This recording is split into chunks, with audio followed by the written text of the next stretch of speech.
네, 안녕하세요. 동지들 반갑습니다. 저는 세션 2번에 주제 1번 사회를 맡은 정로빈입니다. 반갑습니다. 네, 일단 주제 1번 신청해주신 동지들께 감사 인사 드리고요. 일단 제 이야기 하기보다 인공지능의 위험성 어떻게 통제할 것인가 라는 주제로 강연해주실 진보네트워크센터 오병일 대표님 모시고 이야기 들어보겠습니다.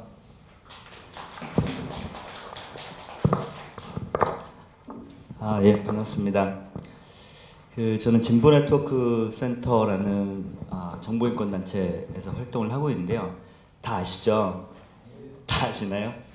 저희 지금 25년 됐습니다. 저희가 98년도 설립이 됐거든요. 그래서 오히려 이제 초창기에는 더 많은 사회운동 하시는 분들이라면 그냥 기본적으로 다 아셨을 것 같아요. 왜냐하면 저희가 사회운동 포털을 지향하면서 이렇게 출발을 했고, 여러 사회운동 단체들, 뭐 노동조합, 그다음에 여러 이제 인권 단체들 이렇게 이제 이 사회운동의 어떤 정보화를 위해서 저희가 지원하는 그런 역할을 했고요. 지금도 이제 한 수백 개 그 단체나 노조 홈페이지들이 저희 서버에 이렇게 있습니다. 저희가 메일링 리스트도 제공을 하고 있고, 이제 또 한편으로는 저희가 이제 정보인권 옹호 활동을 해왔거든요. 그래서 뭐 인터넷상의 표현의 자유라든가, 그다음에 개인정보, 그다음에 이제 뭐 통신비밀 보호, 특히 이제 이게 국가 감시에 대한 반대 활동이라고 볼 수 있겠죠.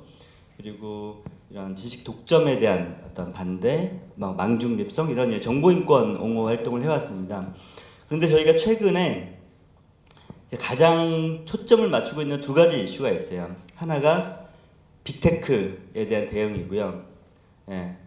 네이버, 다음, 그러니까 카카오죠. 네이버, 카카오, 구글, 페이스북, 그러니까 메타, 애플, 뭐 이런 이제 빅테크들의 어떤 문제에 대응을 하는 거하고, 또 하나가 이제 오늘 하게 될 인공지능입니다. 근데 이 두 가지가 사실은 또 엮여 있기도 합니다. 그리고 그 이전에 있었던 뭐 인터넷상의 표현의 자유 문제든 개인정보 문제든 이런 것들이 사실은 빅테크와 인공지능을 중심으로 해서 지금은 어떤 이 두 가지 이슈가 다른 여러 가지 정보인권 이슈와 사실은 연관되어 있는 그런 핵심적인 사회 이슈라고 볼 수 있고요. 저희는 이제 정보인권을 이제 초점을 맞춰서 하지만 사실 오늘 할 인공지능은 정말 우리 사회의 어떤 모든 사실 대부분의 이제 주체들이 관심을 가져야 될 그런 이슈라고 생각을 합니다. 왜냐하면 이게 어떤 특정 영역에 도입되는 게 아니잖아요. 그죠? 예를 들면 앞으로 자율주행차가 보편화된다면 이것도 이제 인공지능인 거예요. 혹은 여러분들 뭐 아마 대부분 어떤 SNS 하고 계실 텐데, 그런 SNS 자체의 어떤 그러니까 알고리즘 자체가 이제 인공지능이라고 할 수 있는 거죠. 그러니까 이미 우리는 삶 속에서 인공지능으로부터 벗어날 수 없고, 그런데 우리가 이 인공지능이 나한테 어떻게 작용을 하는지, 그리고 사회운동이 이거에 대해서 어떻게 대응을 해야되는지, 혹은 정당이라면 당연히 인공지능에 대해서 어떤 입장을 가져야 될 것인지 이런 것들을 알아야 되지 않을까 싶습니다. 지금 2시간 이렇게 예정이 돼 있는데요. 사실 2시간 동안 이렇게 하면 지겹잖아요. 그죠? 그러니까 저는 뭐 가능한 한 뭐 중간중간에 혹시 궁금한 점 있으시면 나중에 이제 뭐 뒤에 몰아서 하지 말고 중간중간에 이제 서로 이렇게 대화를 하는 식으로 언제든지 손을 들고 질문을 해주시면 좋을 것 같아요. 이렇게 편하게 서로 이제 얘기를 하면서 하는 방식으로 진행이 돼야 뭔가 좀 덜 지루하게 이렇게 진행할 수 있지 않을까 싶습니다.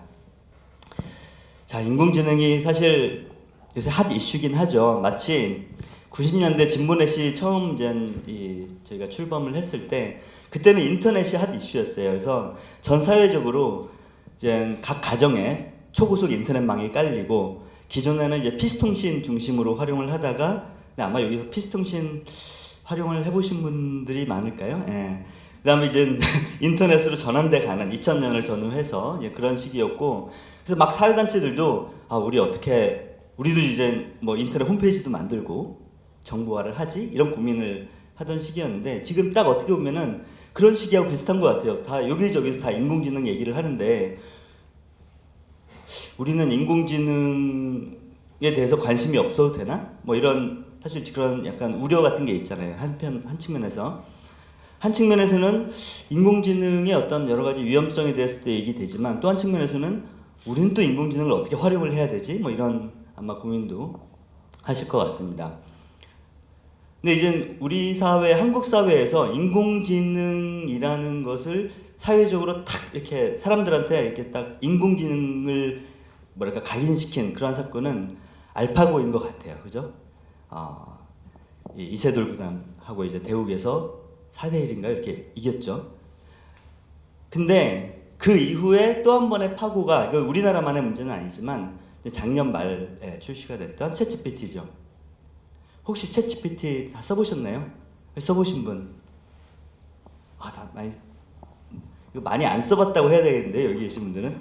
예. 일부러요? 왜요? 해보셔야죠. 그래야 이제 뭐 이거를 경계를 하든 뭐 어떻게 이제 잘 활용을 하든 비판을 하든 어쨌든 해봐야 얘가 어떻게 돌아가는지 이런 것들을 이제 알 수 있지 않겠습니까? 어쨌든 이 챗GPT가 이제 사실 2010년과 다른 거는 알파고는 내가 보는 거였어요. 관전자 입장에서 아니 인공지능이 저렇게 바둑을 잘 둬? 사실 이런 거였잖아요. 근데 챗GPT는 또 다른 게 내가 직접 해보는 거예요. 내가 해보면서 실제로 그러니까 대화를 한다라는 것이 인공지능이 나한테 이런 반응을 하네. 그렇죠. 그런 거 있죠. 우리가 이제 물론 지금도 챗봇 같은 게 많긴 하지만 되게 단순한 기능만 제공하는 경우가 되게 많아요. 아직 챗봇은 그죠? 근데 이제 챗GPT는 상당히 고도화된 그런 기능을 제공을 하기 때문에 더 사람들이 생생하게 이 인공지능에 대해서 느끼는 그러한 하나의 이제 사건이 아니었나 싶습니다. 찾아보니까 91년부터 인공지능 세탁기, 실제 인공지능인지 모르겠지만 이런 얘기를 했더라고요. 그러니까 지금도 사실은 이제 그런 광고용으로 많이 쓰이고 있죠.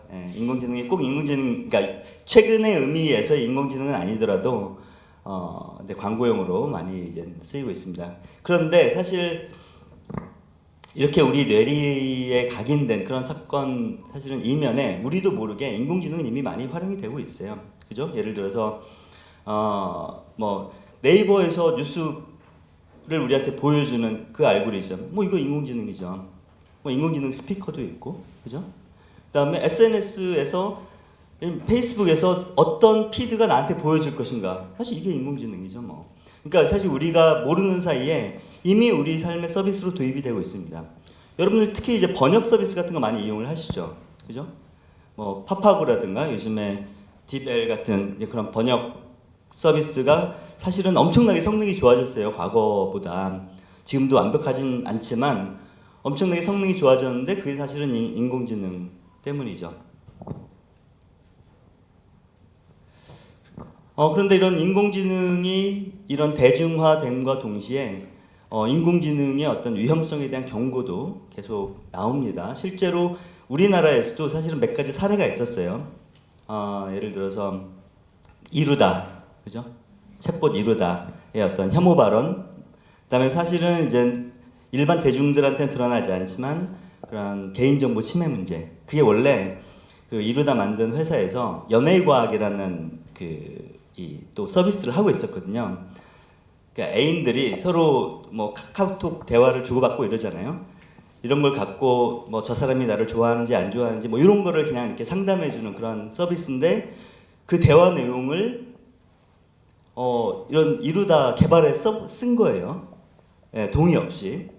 그래서 뭐 이런 것들이 사실은 문제가 됐었고, 그다음에 저희가 이제 발굴했다라고 할 만한 사건은 사실 이제 요즘에 민간 업체도 그렇고 공공기관에서도 인공지능으로 채용을 하는 그런 채용 인공지능 프로그램을 많이 쓰거든요.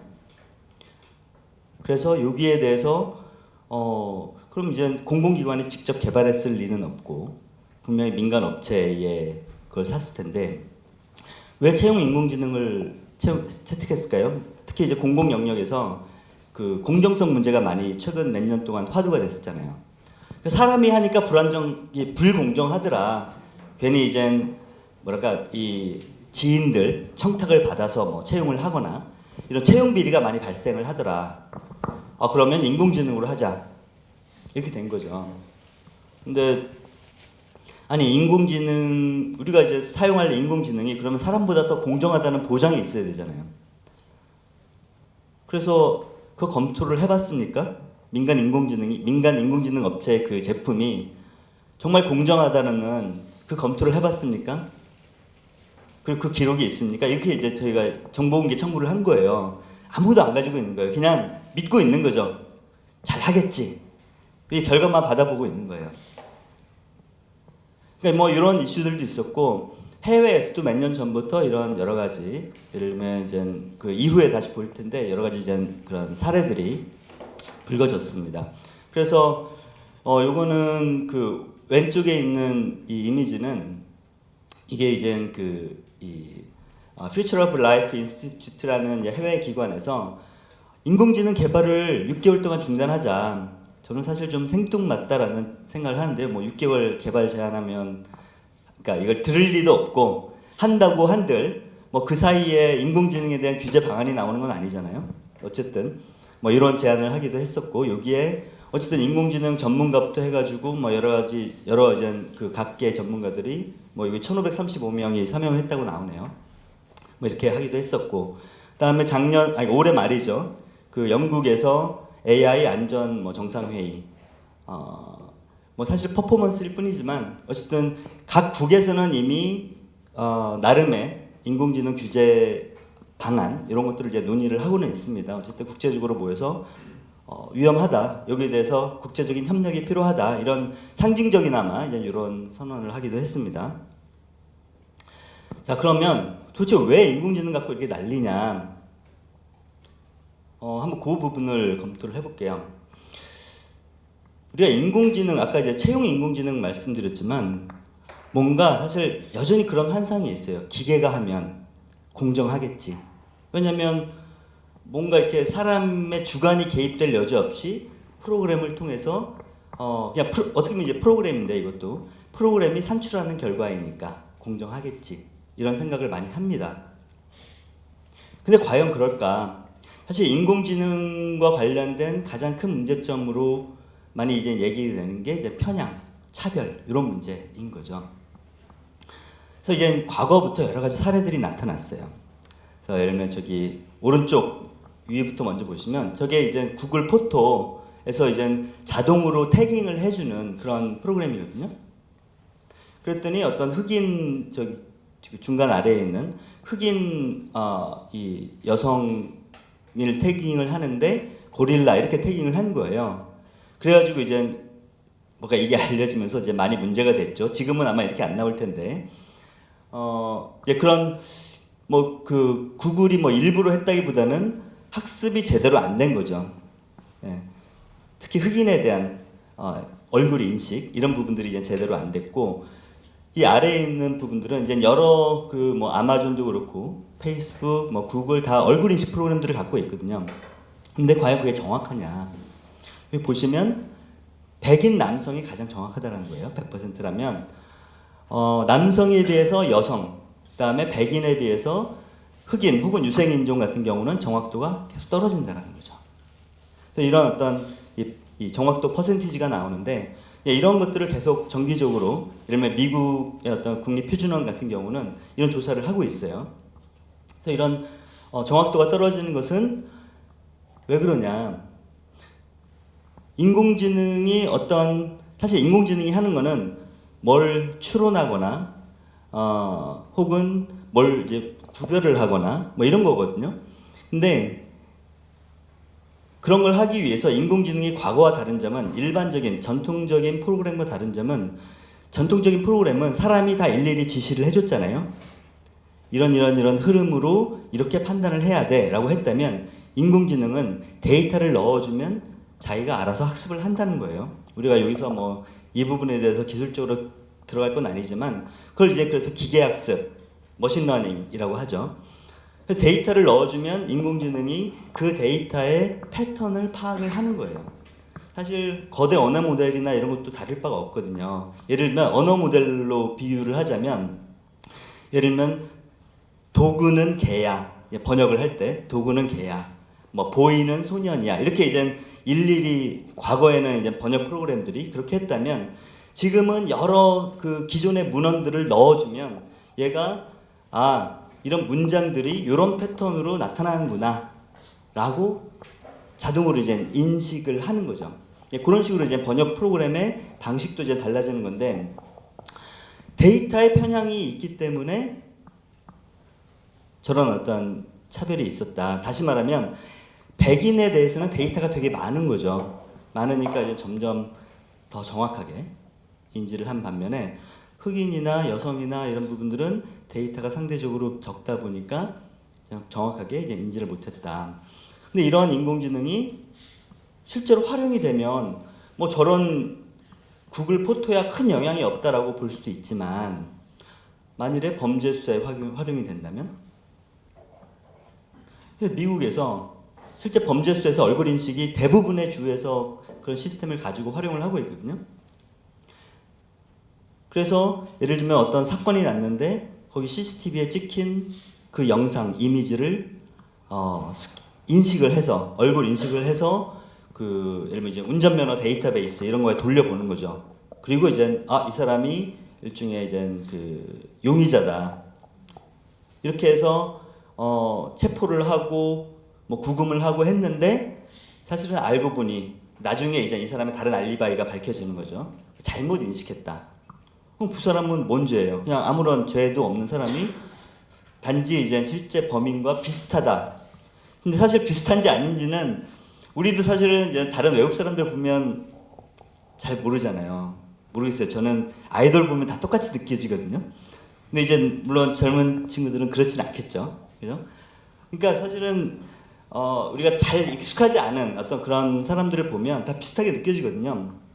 흑인들은 당연히 다르게 느낄 수 있는 경우도 그냥 인공지능은 그렇게 충분히 제대로 학습되지 않았을 경우에는 비슷하다라고 느낄 수 있는 거죠.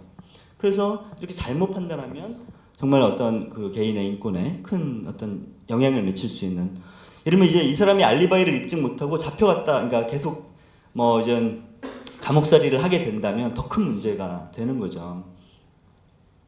자, 그러면 이런 학습 데이터 편향이 문제다. 그러면 편향을 그냥 해결하면 되는 거잖아요, 그죠? 예를 들면 저기 얼굴 인식에서도 여성의 데이터, 그다음에 유색 인종의 데이터를 더 많이 넣어주면 되는 거 아니냐, 그죠? 데이터 편향을 줄여주면 되는 거 아니냐라고 생각을 할 수 있겠죠. 그건 당연합니다.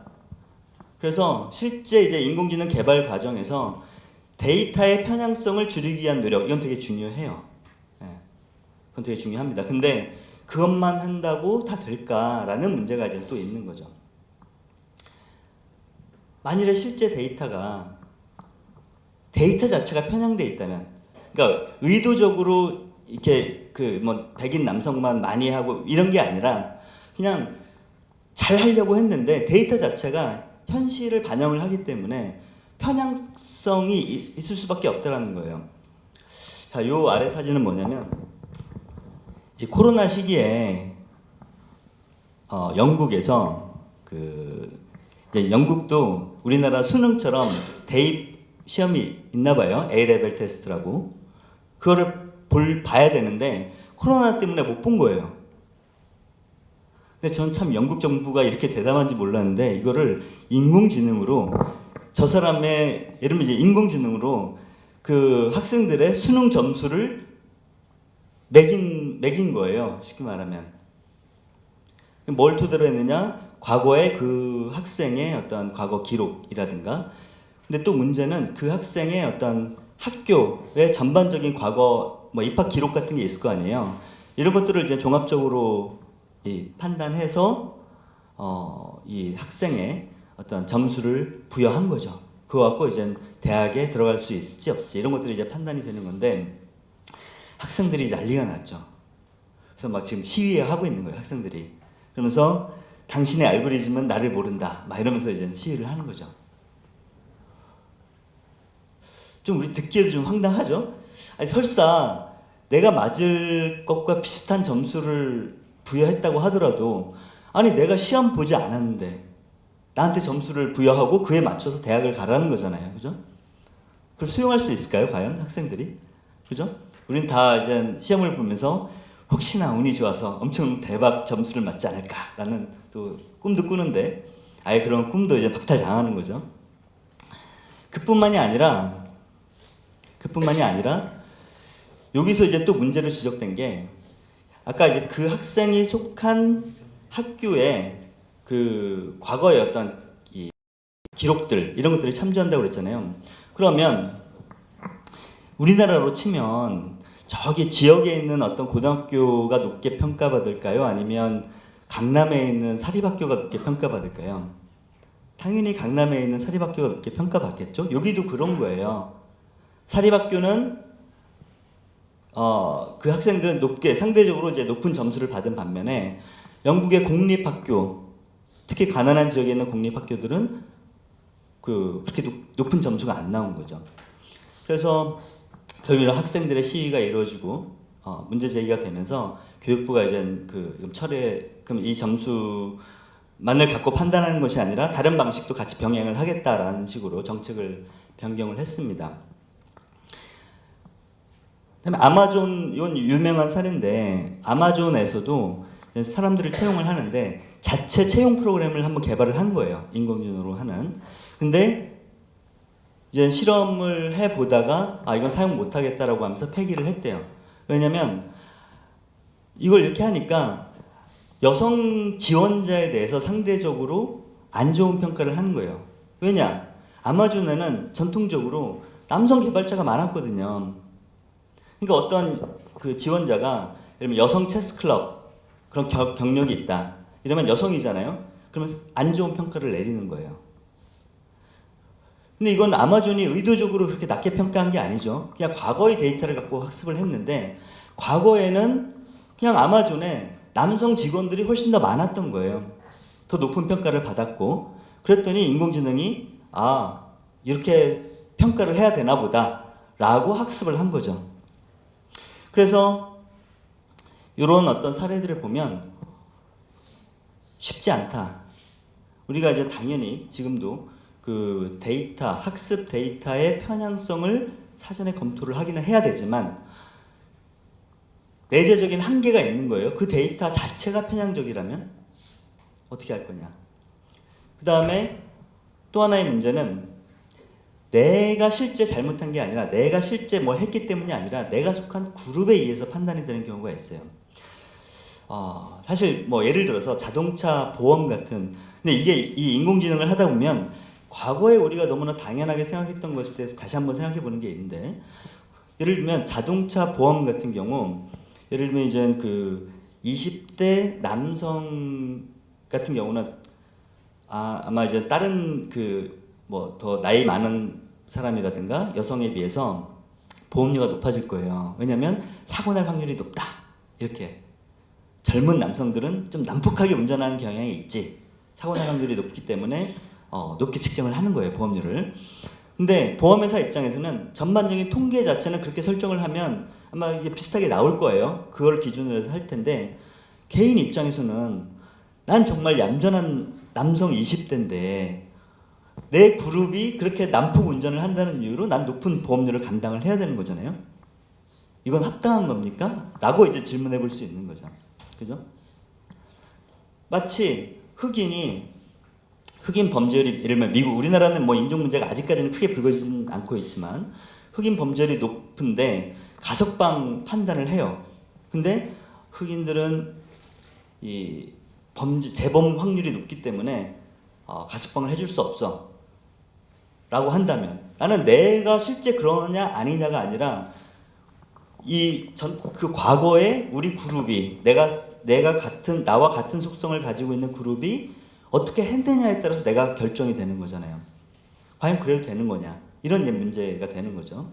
그래서 유럽연합에서도 이렇게 얘기를 했어요. 우리가 더 이상 우리 개별 행동에 따라서 판단되는 것이 아니라 내가 어떻게 행동할 것 같은지에 대한 데이터에 따라서 판단이 되는 그런 어떤 그런 상황으로 가고 있다. 이렇게 이제 우려를 하고 있습니다. 자, 근데 우리가 이제 인공지능 차별 문제를 하면 이런 생각이 들 수도 있어요. 근데 사람은 차별 안 하나? 사람도 차별하잖아, 그죠? 사람은 뭐 차별해도 되고 인공지능은 조금만 차별하면 문제고 차별을 하더라도 그나마 인공지능은 덜 차별할 수 있지 않을까? 이런 생각을 할 수도 있잖아요, 그죠? 그럼 뭐가 다르냐? 또 하나의 사례로 프렛폴이라는 이게 예측 제안이라고 하는데 소위 말 예측 제안. 이게 뭐냐면 수사기관이 그러니까 하나의 프로그램이에요. 이것도 인공지능 알고리즘, 그러니까 프로그램이라고 할 수 있는데 실제 활용되고 있는 겁니다. 어떤 지역에서 아무래도 경찰 인력도 한계가 있을 테니까 치안을 위해서 인력 배치하는데 효율적으로 하고 싶겠죠. 그래서 과거의 데이터, 언제 예를 들면 몇 시경에 혹은 1년 중에 어느 시점에 어디서 어느 지역에서 범죄가 많이 발생하더라. 혹은 뭐 예를 들면 비 올 때 많이 발생하더라라든가 이런 거를 이제 과거의 데이터를 통해서 인공지능으로 지금 그러면 어느 시점에 그 어느 지역에서 범죄가 발생을 많이 할 것 같아라고 이제 그런 걸 그러니까 이제 예측 제안이라고 하는 건데 이런 이제 프로그램을 사용을 했어요. 근데 이제 여기에 대한 이제 비판이 나오는 거죠. 그래서 이제 거기에 이제 더 많은 인력 배치를 해서 범죄를 이렇게 줄였다. 이렇게 이제 뭐 성과도 발표하고 이랬는데, 근데 이제 비판이 나오는 게 아니 이렇게 이제 프렛폴 같은 걸 통해서 예를 들면 범죄가 많이 발생하는 지역, 특히 이제 미국 같은 경우는 슬럼가 같은 흑인이 많이 사는 그런 슬럼가 많이 발생을 하겠죠. 그러면 많이 배치를 할 거예요 거기에 인력을. 그러면 다시 또 많이 단속이 되겠죠. 경찰이 많이 배치가 되니까, 그죠? 많이 단속이 되면 다시 이 지역은 더 위험해라고 또 인공지능이 학습을 하겠죠. 이렇게 어떤 기존의 사실 지금 현실에서 흑인들이 많이 사는 지역에서 범죄가 많이 발생한다. 이거는 뭐 팩트일 수 있어요. 그냥 통계적으로는. 근데 그거는 어떤 사회 구조적인 요인이 있는 거잖아요. 근데 그런 걸 무시하고 여기 범죄 많이 발생하네. 더 많이 인력 배치, 경찰 배치. 그러니까 더 많이 범죄가 단속되고 이거 다시 이제 통계적으로 그쪽이 더 범죄율이 높은 것으로 피드백되는. 근데 예를 들어서 이런 데서 뭐 보통 얘기하는 화이트 칼라 범죄, 뭐 금융 범죄, 뭐 정치 권력의 범죄 이런 것들은 이제 체크가 안 되는 거죠. 그죠? 그러니까 어떤 범죄를 대상으로 할 거냐? 사실은 이 판단부터 뭔가 편향성이 들어갈 뿐더러 자, 인공지능의 차별은 사람과 뭐가 다르냐? 고착화한다는 거예요. 인공지능은 수학적 모델이죠.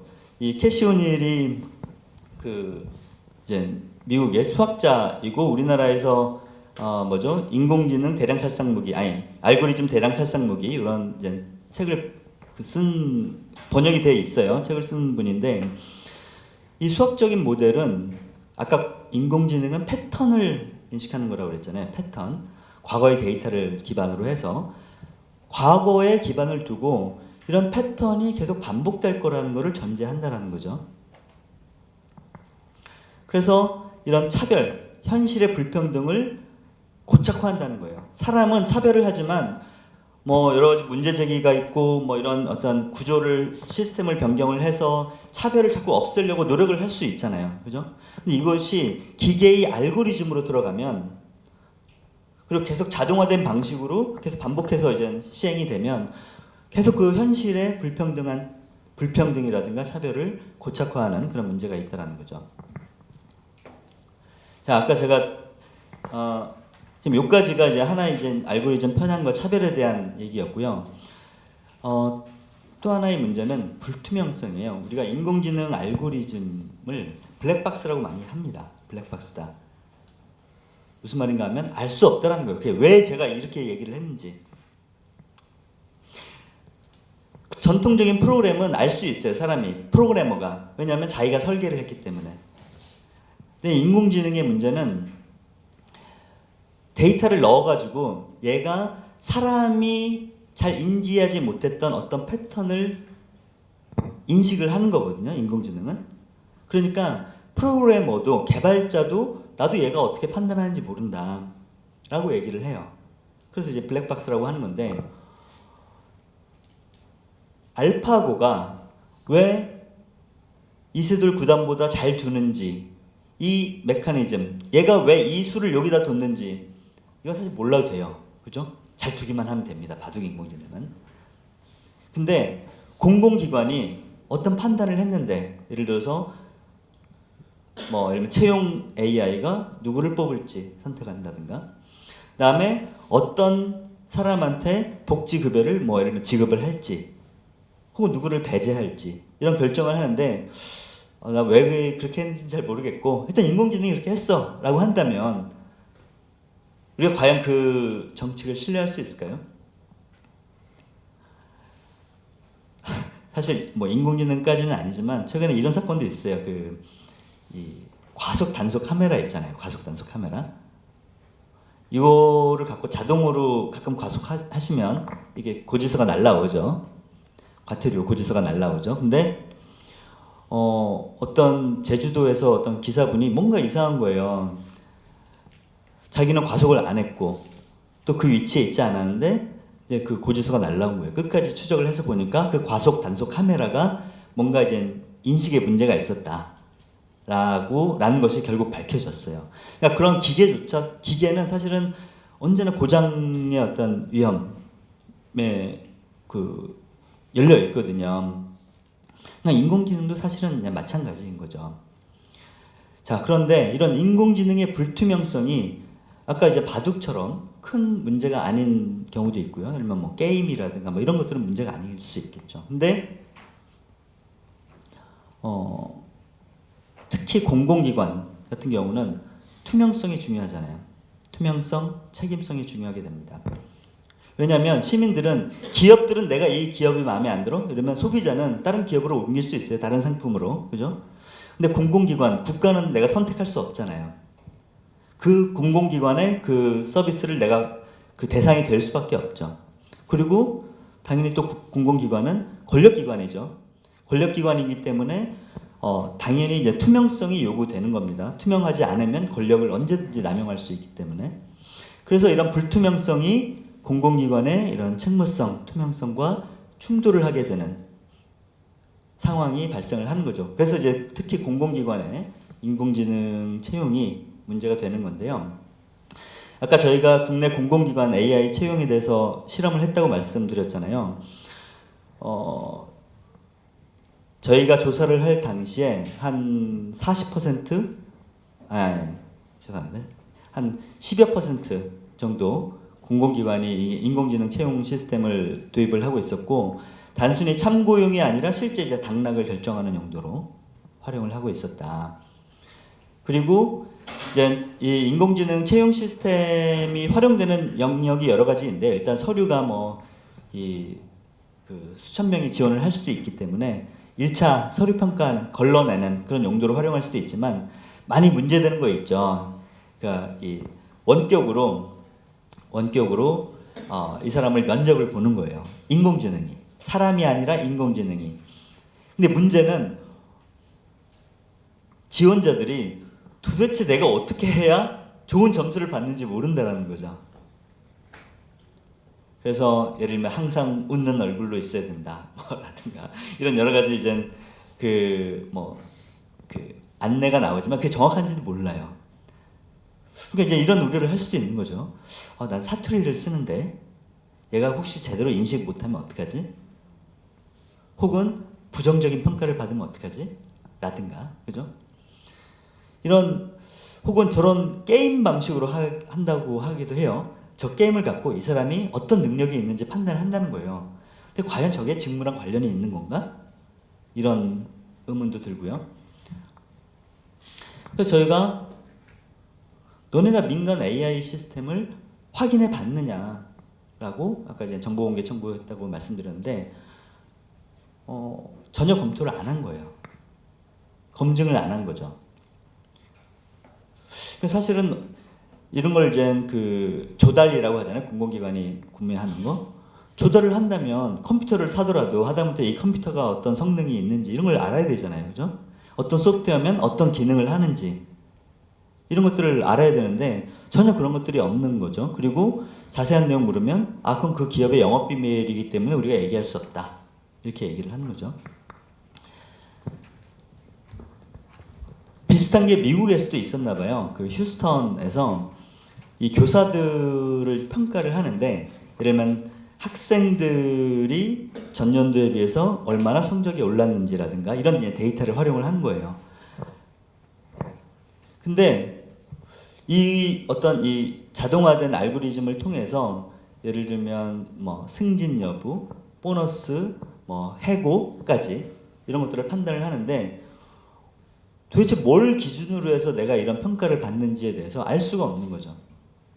그리고 그러니까 이의를 할 수 있는 그런 권리도 없었어요. 이의 제기를 할 수 있는. 그래서 이 휴스턴 교사 연맹에서 여기에 대해서 이제 소송을 건 거죠. 소송을 걸어서 결국은 그 승소를 했습니다. 근데 법원이 얘기한 게 참 의미가 있는데, 그러니까 이 그 교사들이 도대체 인공지능이 왜 나를 이렇게 판단하는지 알려달라라고 하면 그 교육부에서는 이러는 거예요. 그거 회사의 영업 비밀이기 때문에 우리가 알려줄 수 없어라는 거예요. 사실 영업 비밀 어디 가나 사실 민간 기업이 관계되면 그런 얘기 많이 듣잖아요. 이건 영업 비밀이야. 알려줄 수 없어. 그런데 이제 법원은 뭐라고 했냐면 여기서 뭐 영업 비밀을 공개하라는 건 아니다. 근데 어쨌든 공공기관은 투명성이 있어야 되기 때문에 영업 비밀이 있는 프로그램은 그럼 사용하지 말아라 라는 거예요. 투명성이 없는 프로그램은 사용하지 말라는 거죠. 그러니까 둘 중에 하나예요. 그러니까 일단은 이건 공정하지 않다. 왜냐하면 당사자들이 어떤 메커니즘으로 내가 판단되는지도 모르고 이의 제기도 할 수 없다면 이건 적법한 절차가 아니다. 라는 거고 이게 비밀 알고리즘이라고 하지만 만일에 비밀 알고리즘이라면 너네들이 채택을 하지 말았어야 된다라고 이제 판결을 했습니다. 자, 그다음에 폴란드에서는 이 2014년이면 꽤 오래됐죠. 실직자들 우리나라도 이 실직자를 대상으로 해서 여러 지원하는 프로그램들이 있잖아요, 그죠? 이런 실직자 점수 시스템을 이 실직자 지원 기관에서 운영을 했어요. 그래서 이제 이런 지원을 요청하는 여러 사람들의 그 개인정보를 바탕으로 해서 여기 24개의 어떤 개인정보를 바탕으로 해서 사람들을 분류를 한 거예요. 세 가지로 분류를 했는데 하나는 이 사람은 별 지원이 없어도 전문성이 있기 때문에 알아서 잘 재취직할 수 있는 사람. 또 하나는 좀 교육도 하고 재교육도 하고 뭐 이렇게 여러 가지 지원을 하면 취직이 될 확률이 높은 사람. 근데 세 번째 그룹은 예를 들면 이제 어떤 이주민, 장애인 이 되게 많았는데 이 재교육을 해도 취직이 잘 안 될 그런 사람 이렇게 세 그룹으로 나눠서 이 두 번째 그룹에 가장 많은 지원을 하고 첫 번째 그룹이 어차피 자기가 알아서 취직을 잘 할 거니까 근데 세 번째 그룹에 대해서는 별로 지원이 없는 거예요. 근데 여기서도 당사자들은 내가 어떤 그룹인지 몰라요. 왜 그 그룹에 돼 있는지도 모르고 이해를 신청할 수도 없고 그래서 여기에 대해서도 이제 문제 제기가 이루어져서 폴란드의 헌법재판소에서 이건 위헌이다. 적법한 근거도 없고 작동 방식도 불투명하고 당사자한테 설명도 안 하고 이의 제기할 권리도 주지 않았다. 사실 이의 제기권이 되게 중요하거든요. 공공기관의 어떤 내가 판단의 대상이 됐을 때, 어떤 처분의 대상이 됐을 때 당연히 난 거기에 대해서 이의를 제기할 수 있어야 돼요. 그게 맞는 판단인지. 근데 그런 것들을 이제 보장하지 않은 거죠. 유럽에서도 이런 사람들이 되게 많죠. 네덜란드에서도 이제 여러 복지 수급, 그러니까 이 제공을 하는데 부정 수급을 탐지하는 그런 시스템을 만든 거예요. 그래서 저 오른편 그림을 보시면 예를 들면 일반 관청이 가지고 있는 그런 개인 정보, 이민과 관련된 당국이 가지고 있는 정보, 고용 당국이 가지고 있는 정보 이런 것들을 쭉 취합을 해가지고 막 분석을 하는 거예요. 어떤 알고리즘을 통해서. 그 다음에 이 사람은 부정수급할 확률이 높은데 이러면 개인정보랑 딱 결합을 해가지고 그 사람을 추적을 하는 거죠. 이런 시스템을 만들었어요. 그래서 이것도 결국은 이제 그 법원에서 위법하다 이렇게 판결이 났는데, 여기 이제 노조랑 여기 있는 이제 인권단체들은 이거는 가난한 사람들에 대해서, 그러니까 이 부정수급에 구체적인 혐의가 있어서 뭐 조사를 하는 게 아니라 이 사람의 어떤 개인 정보들을 프로파일링해서 이런 특성을 가지고 있는 사람들, 예를 들면 이주민이고 되게 가난하고 뭐 등등 이런 특성을 가지고 있으면 뭔가 부정수급의 확률이 높다 이렇게 판단을 한 거예요. 그래서 이거는 구체적인 혐의도 없이 디지털 방식으로 가난한 사람들을 감시하는 시스템이다 라고 하면서 문제 제기를 했고, 결국은 이제 위법 판결을 받았죠. 그러니까 당연히 이제 뭐 부정수급자를 적발하는 거야 그 나름 이제 필요한 가치가 있는 건데, 이 시스템은 그 가치에 상응하게 어떤 적절한 그런 프라이버시 보호 장치라든가 그다음에 투명성 이런 것들을 갖추지 않았다라고 이제 본 거죠. 그래서 유엔 극빈과 인권 특별보고관 역시 이 판결에 대해서 환영을 하면서 유럽에서 이제 이 복지 시스템, 복지를 제공한다는 명분으로 다양한 어떤 인공지능 알고리즘 시스템이 도입되고 있는데, 이제 이런 것들이 투명성과 그다음에 당사자에 대한 어떤 이의제기권 이런 것들을 보장하지 않으면 오히려 이런 것들을 이제 디지털 복지 디스토피아로 가는 길이다라고 하면서 이제 우려를 표명을 한 바 있습니다. 자, 그다음에 이런 불투명성이 공공기관뿐만이 아니라 사실 이제 민간에서도 문제가 되죠. 특히 빅테크와 여기서 연결이 되는데, 빅테크의 알고리즘이 결국은 사실 우리 여기 계신 분들 다 대부분 뭐 트위터든 무슨 인스타그램이든 페이스북이든 쓰시잖아요. 그죠? 한다음부터 네이버라도 쓰시죠. 결국 네이버에서 어떤 뉴스가 내가 네이버 뉴스 화면에 갔을 때 나올 거냐, 이게 내가 뭘 볼 건지를 결정을 하는 거예요. 그잖아요. 페이스북에 내 담벼락에 어떤 피드가 올라올 거냐, 그게 내가 친구 관계를 맺은 사람들의 모든 피드가 올라오는 거 아니거든요. 그죠? 되게 수백 명하고 이렇게 친구 관계를 맺어도, 수천만하고 맺어도 어쨌든 한정돼 있어요. 내 담벼락에 올라오는 거는. 어떤 피드가 올라올 거냐, 이게 여러분들이 뭘 볼지 결정을 해요. 영향을 미치죠, 거기에. 그걸 결정하는 게 플랫폼의 알고리즘입니다. 그죠? 몇 년 전에 2014년인가 그때 페이스북에서 이런 실험을 한 적이 있어요. 페이스북 이용자를 대상으로 그걸 나눠가지고 어떤 이용자한테는 되게 안 좋은 부정적 감정이 드는 게시물을 많이 보여주고, 어디는 긍정적인 어떤 그런 게시물을 많이 보여주고, 이것이 사람들의 어떤 이 또 반응에 어떤 영향을 미치는지. 그럼 예를 들면 부정적 게시물을 보면 부정적 글을 쓴다든가 진짜 그렇게 쓰는지 이런 실험을 해본 적이 있어요. 그래놓고 이제 대학 그 연구진하고 같이 했는데, 그러면서 이제 논문을 발표했어요. 감정이 전염되더라.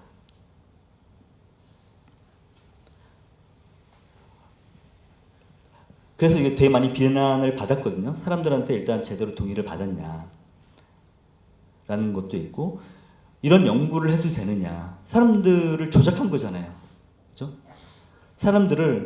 그러면 사람들을 이 논문이 사실이라면 페이스북은 사람들을 즐겁게 할 수도 있고 슬프게 할 수도 있고 화나게 할 수도 있고 할 수 있다는 얘기죠. 그래서 한 트위터러가 그러면 CIA가 저기 수단 같은 데서 페이스북을 통해서 폭동이 일어나게 만들 수도 있겠네? 라고 이제 트윗을 올린 거예요. 이런 것들이 또 나타난 게 이제 최근이죠. 2021년에 그 워싱턴 포스트 이런 데서 이제 보도를 한 건데, 페이스북 파일이라는 이제 페이지가 있습니다. 그 페이스북 내에 이 프로덕트 매니저로 일했던 분이 나와서 그 내부 자료를 폭로를 한 거예요. 그러니까 이걸 보면 페이스북 내에서도 당연히 그럴 거라고 예측을 하고 있죠. 당연히 자신들의 알고리즘이 어떻게 작동하는지 연구를 한단 말이에요. 근데 문제가 있음을 발견했음에도 불구하고 그걸 방치했다라는 거죠. 예를 들어서 이제 몇 년 전에 사실 페이스북이 알고리즘을 변경했습니다. 아마 여러분들도 페이스북 사용하시는 분들은 약간 느끼시는 분들도 있을 거예요. 저도 약간 몇 년 전에 느낀 게 페이스북이 알고리즘을 변경한 이후에 일반 그 뉴스 있잖아요. 그게 이제 언론도 해당되지만 저희 같은 단체가 페이스북 통해서 이렇게 성명도 내보내고 막 이렇게 내보내잖아요. 이런 것들이 훨씬 유통이 잘 안 되는 거예요. 지금 페이스북은 개인이 정말 자기 얘기를 쓰는 거, 그리고 여기에 대해서 좋아요, 댓글 이런 것들이 많이 달린 글, 이런 것들이 더 잘 유통되게 이렇게 알고리즘이 설정이 되어 있습니다. 요즘엔 링크도 다 댓글로 달더라고요. 왜냐면 링크를 본문에 달면 잘 유통이 안 된다. 이렇게 이제 인식이 되고 있어요. 근데 그 이후에 실제로 주류 미디어의 게시물들 이런 것들이 팍 떨어졌다고 해요. 근데 이런 알고리즘 변경 이후로 사람들 이 페이스북에서 어떤 증오 컨텐츠, 그다음에 자극적인 컨텐츠, 예를 들면 이제 뭐 음란물이라든가 이런 자극적인 컨텐츠, 아니면 되게 극단화된 컨텐츠 이런 것들이 더 많이 유통이 됐다라는 거예요. 그래서 우리가 최근에 이제 뭐 되게 정치가 양극화됐다 뭐 이런 이제 분석도 나오고 그러는데 실제 이런 알고리즘이 뭐 중도좌파는 극좌파로 만들고 중도우파는 극우파로 만들고 있다. 이런 게 내부 이제 평가들이 있고 또 뭐 이거 외에도 그러니까 이런 어떤 페이스북 알고리즘 때문에 예를 들면 이제 뭐 미얀마에서 뭐 대량 학살이 일어나는 그런 이제 종족 간, 인종 간의 어떤 갈등들이 되게 많잖아요. 이런 것들을 이제 부추긴다는 거죠. 페이스북이. 왜냐면 이제 그런 더 자극적인 뉴스일수록 더 잘 유통이 되고 사람들이 더 많이 반응하고 이렇게 되기 때문에. 그리고 예를 들면 이제 인스타그램 같은 게 청소년들이 많이 쓰잖아요. 근데 사람들이 인스타그램 통해서 청소년들이 당연히 자기의 좋은 모습을 보이려고 하거든요. 예를 들면 날씬한 여성 같으면은 소녀 같으면은 날씬한 뭐 그런 모습들을 보여주면 다른 또 친구들이 되게 부러움을 느끼고 그런 것들이 또 나도 저런 모습을 보여야 되겠다 이렇게 자극을 하는 거죠. 그래서 예를 들면 이제 인스타그램이 그런 특히 10대 소녀들에게 섭식 장애라든가 그런 정신적인 그런 장애를 불러일으킨다라는 내부 연구가 있을 때요. 근데 이런 것들은 이제 공개 안 하는 거죠. 그래서 저는 이런 플랫폼이 사실 알고리즘을 어떻게 설정하느냐에 따라서 정말 우리한테 지금 이 사례도 주류 언론들, 그러니까 저널리즘적인 그런 언론들을 그런 걸 많이 보여줄 거냐, 개개인들의 어떤 그냥 사적인 그런 어떤 이 대화 이런 것들을 많이 노출시킬 거냐, 사실 이런 것들을 다 결정을 하는 거죠. 우리가 그 가짜 뉴스 뭐 지금 윤석열 정부와에서도 얘기가 많이 되고 있는데 사실 그거는 자신들을 비판하는 언론을 가짜 뉴스라고 하는 거고요. 트럼프식인 거죠. 근데 실제로 글로벌하게 보면은 요즘은 이제 가짜 뉴스보다는 이제 그 정확하게 얘기하자면 허위 조작 정보라는 말을 많이 씁니다. 그러니까 사실이 아닌 내용을 의도적으로 확산하는 그런 뉴스들. 뭐 이런 것들이 기술과 이제 덧붙여지면 뭐 딥페이크 같은 것도 이제 활용이 되는 건데 사실은 유언비어, 허위 뉴스 이런 것들은 옛날부터 있었던 거거든요. 없었던 적이 없잖아요. 근데 왜 요새 그렇게 그것도 우리나라뿐만이 아니라 글로벌하게 난리냐? 저는 이런 플랫폼이 큰 역할을 하고 있다고 생각을 합니다. 과거에는 유언비어가 있어도 예를 들면 술자리에서 뭐 이제 우리들 친구들끼리 주고받고 예를 들면 이런 한도 내에서 퍼지는 거죠.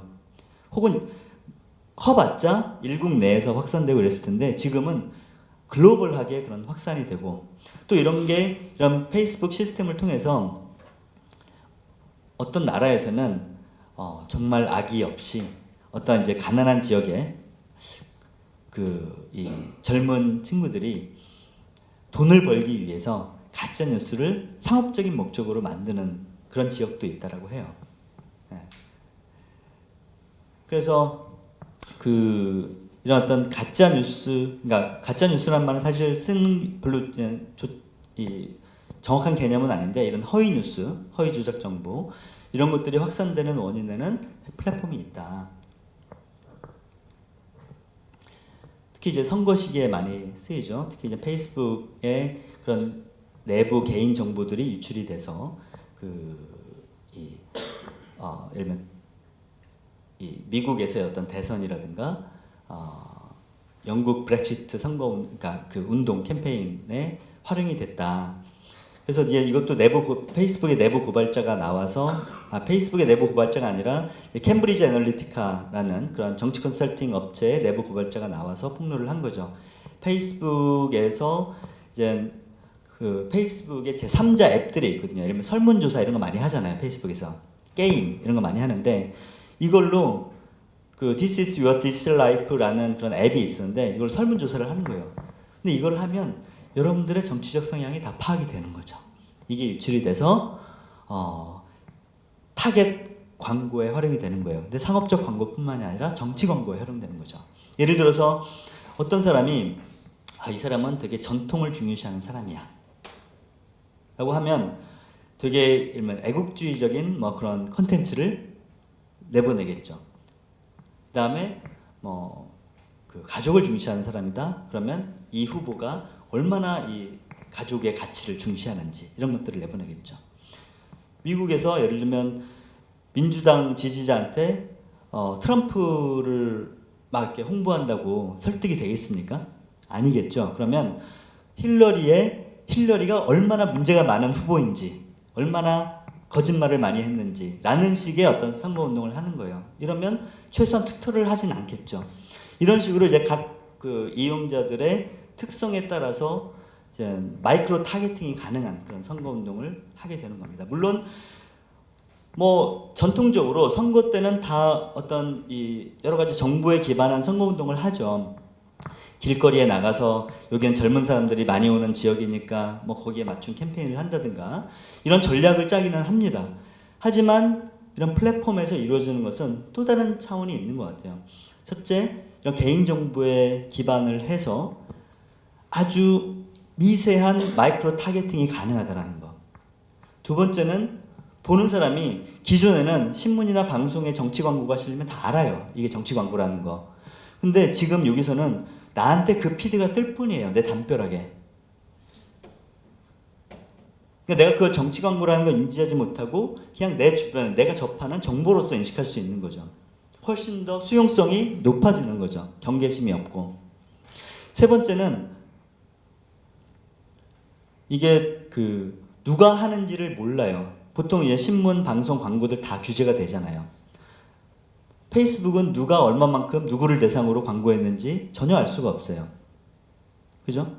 이게 그냥 모든 사람한테 일괄적으로 나가는 게 아니거든요. 예를 들어서 이거는 뭐 20대의 약간 보수적 성향인 뭐 남성들한테 보내줘 라는 식으로 이제 타겟팅을 하는 거죠. 그래서 그거를 못 보는 그 광고를 못 보는 사람도 있고 또 보는 사람들은 이게 그냥 일반적인 광고로서 나한테 보여진 건지 아니면 나를 타겟팅한 건지 전혀 알 수가 없습니다. 그래서 이런 어떤 새로운 문제를 야기를 한다는 거고요. 그 다음에 이제 감시와 고도화되는 문제가 있죠. 특히 이제 인공지능이 이제 얼굴 인식 을 고도화하는 그런 이 기술로 활용이 되면서 이 왼쪽 보시면 이거는 런던에서 실시간 얼굴 인식을 하는 거예요. 지역에서 사람들 우리 CCTV 우리나라에도 많죠. 여기서 실시간 얼굴 인식을 해서 예를 들면 수배자 명단하고 대조를 하는 거죠.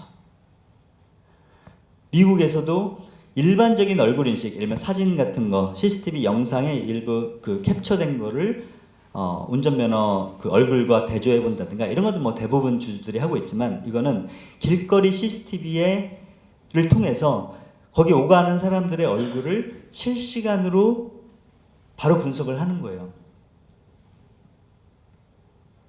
이게 그 뭐였죠? 그 톰 크루즈가 나오는 그 뭐였죠?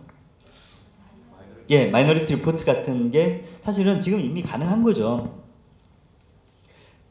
사실 이런 게 이제 기술이 없어서 도입이 안 되겠습니까? 여전히 이제 여기 이 감시에 대한 우려 이런 것 때문에 도입이 안 되는 건데 사실 이런 것들은 계속 뭐 범죄가 많이 발생하고 있다, 테러가 위험하다 뭐 이러면서 이제 도입이 될 수 있는 거죠.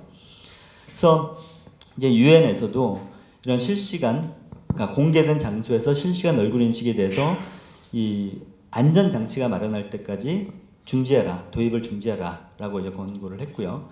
근데 유럽에서 이제 지금 인공지능 법안이 얘기가 되고 있는데 여기 보면 감정 인식 이런 것도 이제 사용이 되고 있어요. 거짓말 탐지기.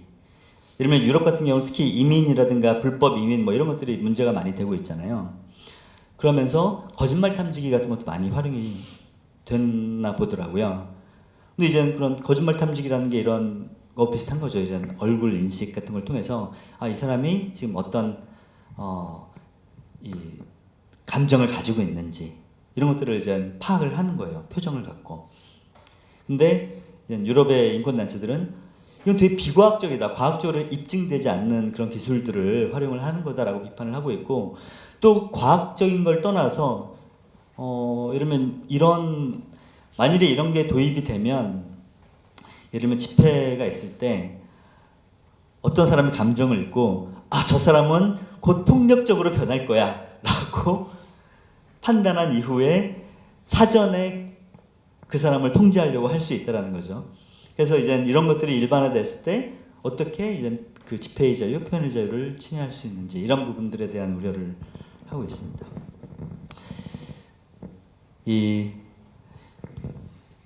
지금까지 말씀드린 거는 이제 일반적인 그런 우려들이었고요.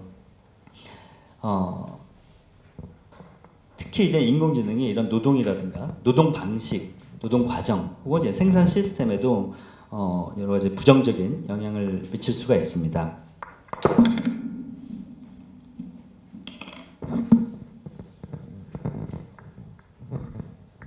한번 그 부분에 대해서 좀 들여다보려고 하는데요. 인공지능이 크게 두 가지 방식으로 영향을 미치는 것 같아요. 하나는 우리가 인공지능은 되게 최첨단 기술이야 라고 생각을 하지만 사실 인공지능 데이터의 학습을 위해서는 이런 단순 노가다가 필요하거든요. 그래서 참 사람은 애들도 개 몇 번 보면 아, 새로운 개를 보더라도 얘가 개야, 얘가 고양이야 알잖아요. 인공지능도 사람보다 좀 멍청하긴 하지만 그런 식으로 이제 알거든요. 그래서 얘는 개, 얘는 고양이 이렇게 어떤 사진을 갖고 거기 태그를 해줍니다. 알려줘요. 이런 사진을 갖고 많이 학습을 하다 보면 새로운 개 사진이 나와도 개임을 알 수 있는 거죠.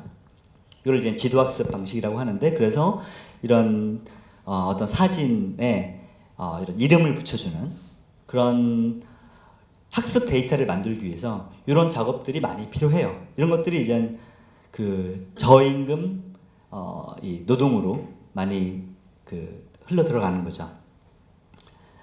우리나라에서도 예를 들면 실업자들의 어떤 지원 혹은 뭐 디지털 뉴딜 뭐 이런 사업들을 했잖아요. 그러면서 이런 이 태그 붙이는 그런 사업들을 많이 했는데 이거를 이제 디지털 시대에 인형 눈깔 붙이기다 이런 식의 이제 비판이 일기도 했죠. 그러니까 이런 거 보면 참 어떻게 보면은 그 인공지능이 어떻게 인식하는지를 이렇게 보다 보면 사람의 인식이라는 것도 되게 신기하다는 걸 느끼게 돼요. 그죠? 예를 우리가 개를 개로 인식하는 게 여기 귀가 있고 뭐 이렇게 코가 좀 나와 있고 막 이렇게 설명할 수 있나요, 여러분? 개도 수많은 개가 있잖아요. 근데 우리는 그게 개인 거 알아요. 그죠? 뭐라 말하기가 되게 힘들죠. 예. 그리고 개와 고양이가 다르다는 것도 알아요. 근데 다리가 짧은 개도 있고 덩치가 큰 개도 있고 뭐 별의별 개가 다 있는데 그냥 개임은 알아요. 애들도 알아요. 그 쉬운 거를 근데 인공지능은 컴퓨터는 못 해왔던 거거든요. 근데 인공지능이 오면서 조금씩 하는 거예요. 예. 그것도 이제 아까 설명 못 한다는 게 왜 개인지는 모르겠지만 막 이렇게 개 사진을 학습하다 보면 그 패턴을 아는 거예요. 뭔가 설명할 수 없는 그 패턴. 자, 그 다음에 근데 이제 가장 보편적인 방식은 플랫폼 노동이죠. 우리가 이제 긱 노동, 플랫폼 노동이라고 하는 방식인데 이게 이제 항상 저런 식으로 설명이 되죠. 내가 원할 때 달리고 싶은 만큼만. 그러니까 원할 때만 일하는 되게 좋은 것처럼 얘기를 하지만 정말 현실이 그럴까? 원할 때만 채용할 수 있는 거는 사실 자본의 입장인 거죠. 사실 노동자 입장에서는 극소수의 원할 때만 하는 사람도 있을 수 있겠지만 많은 사람들이 거의 이제 전업적으로 하고 있고 그 다음에 실제 일하지 않고 나한테 작업이 떨어지기를 대기하고 있는 시간 이것도 사실은 노동시간이지만 보통 전통적인 의미에서는 전혀 노동시간으로 인정받지 못하는 그런 시간이 되는 거죠. 더구나 회사들은 이 사람을 사전에 교육시키거나 혹은 뭐 사고가 났을 때 거기에 대해서 보상을 하거나 전혀 이제 그런 부담을 지지 않죠. 플랫폼은 이 자체가 감시 시스템입니다. 플랫폼 안에서는 모든 것이 데이터화돼요. 그죠? 그거는 노동자 데이터도 마찬가지고 이용자의 데이터도 마찬가지입니다. 내가 언제 접속했는지, 그 다음에 라이더라면 어떤 경로로 이동을 했는지, 이거는 이제 노동 과정 자체가 항상 모니터링 되는 거죠. 그 다음에 어떤 업무에 대해서 어떤 평가를 받는지, 라이더에 대한 평가는 더 이상 그러니까 전통적인 회사처럼 사장님이 하지 않죠. 혹은 상사가 하지 않죠. 그냥 고객이 하는 거예요. 어쨌든 자동적으로 평가가 이루어집니다. 이런 노동 과정에 대한 모니터링, 그다음에 업무에 대한 평가 이런 것들이 다 자동화된 시스템으로 이루어지고 여기에 대해서 노동자들은 일부 정보에는 접근할 수 있을지 모르겠지만 접근하지 못하는 정보들도 되게 많아요. 그래서 저희도 이제 라이더 분들하고 얘기를 해보면 뭔가 이 업무 배정할 때 내가 차별받는 것 같은데 설명할 수 없는 거예요. 그죠? 그거 모르잖아. 내가 그 알고리즘을 알 수가 없으니까. 혹은 내가 이제 괜히 회사에 이렇게 개겼다가 뭔가 업무 배분에 있어서 나한테 떨어져야 될 배달 물량이 배정이 안 된다든지 이렇게 될 수 있는 거잖아요. 그런 의심은 항상 하고 있지만 알 수는 없는 거죠. 또 하나가 이제 인공지능에 의해서 사람들의 일자리가 없어질 거다. 특히 이제 요새 크게 이슈가 되고 있는 게 예술가들, 창작자들의 문제죠. 인공지능의 기술이 점점 발전을 하면서 이제는 인간 창작자를 대체하는 수준으로 가고 있어요. 지금 이게 인공지능이 만든 그림이거든요.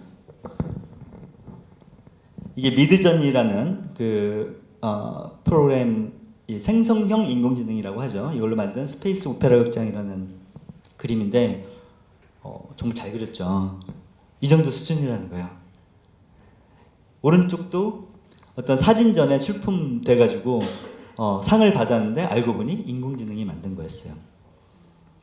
네.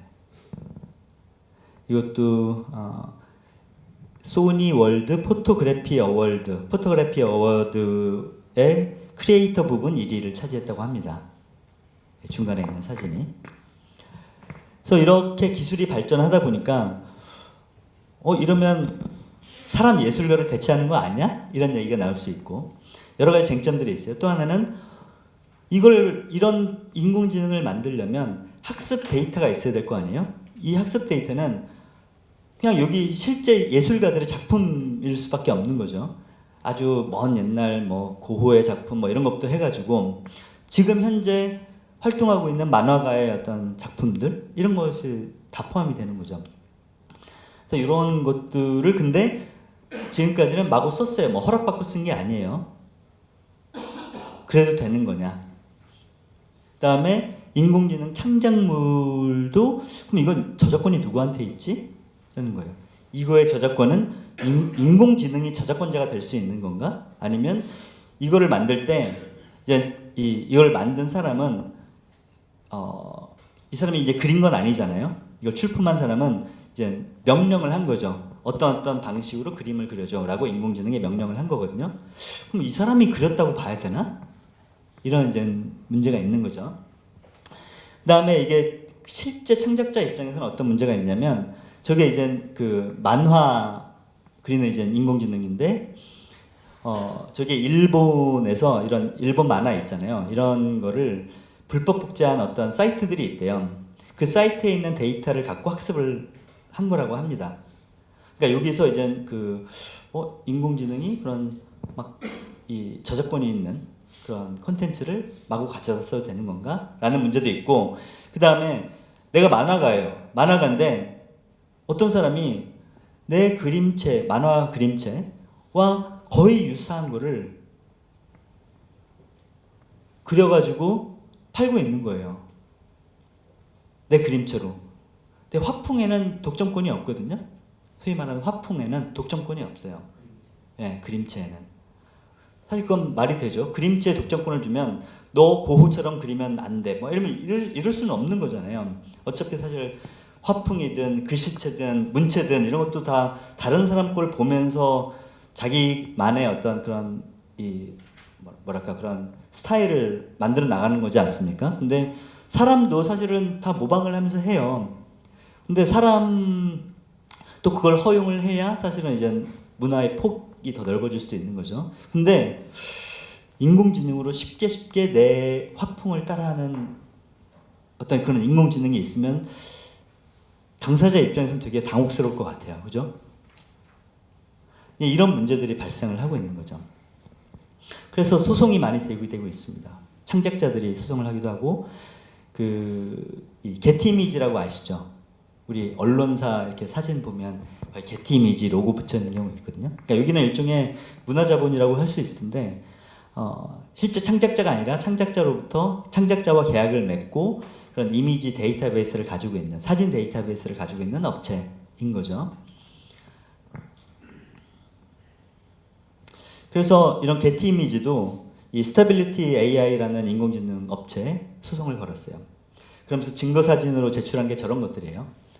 이 왼쪽에 있는 게 실제 사진이고 게티 이미지, 오른쪽에 있는 게 이제 인공지능이 만든 이미지인데, 이 스테빌리티 AI로 이렇게 해보니까 저런 이미지가 나왔는데 이거 학습한 거 아니야? 라는 거죠. 그리고 그 오른쪽 이미지에 보시면 약간 게티 이미지 비슷한 글자들이 써 있죠. 이거 우리 거 학습했네 라는 거예요. 우리한테 허락 안 받고 학습했네 하면서 이제 소송을 건 거예요. 근데 사실 저게 우리가 소위 말하는 카피 페이스트는 아니거든요. 카피 페이스트가 아니라 학습은 한 건 맞는 것 같아요. 저 인공지능이. 근데 인공지능이 저거는 이제 카피 페이스트를 한 게 아니고, 사진에는 뭔가 저런 표시가 있는 건가 보다라고 학습을 한 거예요. 아까 패턴을 학습한다고 그랬잖아요. 어떠한 류의 사진에는 저런 뭔가 이렇게 워터마크라고 하죠. 게티 이미지 이런 워터마크가 있네. 그러니까 게티 이미지가 유명하기 때문에, 워낙 그냥 보편적이기 때문에 저런 이미지를 생성을 한 거죠. 어쨌든 여기서 두 가지 문제가 있는 거예요. 하나는 이 저작권과 상관없이 이런 인공지능 기업들이 인터넷상에 공개된 그런 모든 콘텐츠를 자기 맘대로 갖다 써도 되나? 그죠? 이런 문제가 하나 있고, 그렇다면 우리가 창작자들의, 그러니까 이 저작권을 보호해라 라고 주장을 하는 게 진보적인 입장일까? 저도 이제 개인적으로 딜레마에 있었던 게 뭐냐면, 저는 사실 지금까지 지적재산권 반대 운동을 해왔거든요. 왜냐면 이건 지식에 대한 독점권이고 이런 지식은 공유가 돼야 된다는 운동을 해왔는데, 사실 아까 어떤 화가가, 만화가가 만화가의 사례 같은 걸 보면 뭔가 부당한 것 같다는 말이죠. 그죠? 실제 창작자 입장에서는. 근데 저작권을 아직 좀 확실한 답은 없습니다. 근데 이제 저작권을 무조건 또 보호하는 것이 답은 아닐 수 있어요. 어디서 이제 이런 비판을 합니다. 예를 들어서 우리가 이제 저작권 하면 그 개인 창작자만 생각을 하는데, 사실은 대부분의 저작권들은 저작권으로 이익을 보는 거는 음반사, 영화사, 게티 이미지와 같은 문화 자본들이거든요. 여기는 이제 개인 창작자들은 여기에 종속되어 있는 그냥 말 그대로 개인 창작자들인 거죠. 그래서 이름 저작권을 인정한다? 그러면 저 게티 이미지는 아마 그럴 거예요. 이 개인 창작자들한테 저작권 계약을 맺어서 다 양도를 받겠죠. 저작권 권리를. 그리고 이걸 갖고 인공지능 학습을 시키는 거예요. 자기네들이 인공지능을 만드는 거죠. 왜? 그럼 더 이상 개별 창작자와 계약을 맺고 이들한테 돈을 주면서 그 사진을 받을 필요가 없거든요. 인공지능으로 만들면 되는데. 안 그렇습니까? 그러면 개인 창작자들은 그야말로 더 어려운 신세가 될 수도 있는 거죠. 그래서 이게 단순히 이거를 인공지능 업체 편을 들 거냐 아니면 미디어 기업 편을 들 거냐 이렇게 생각을 할 문제는 아닌 것 같아요.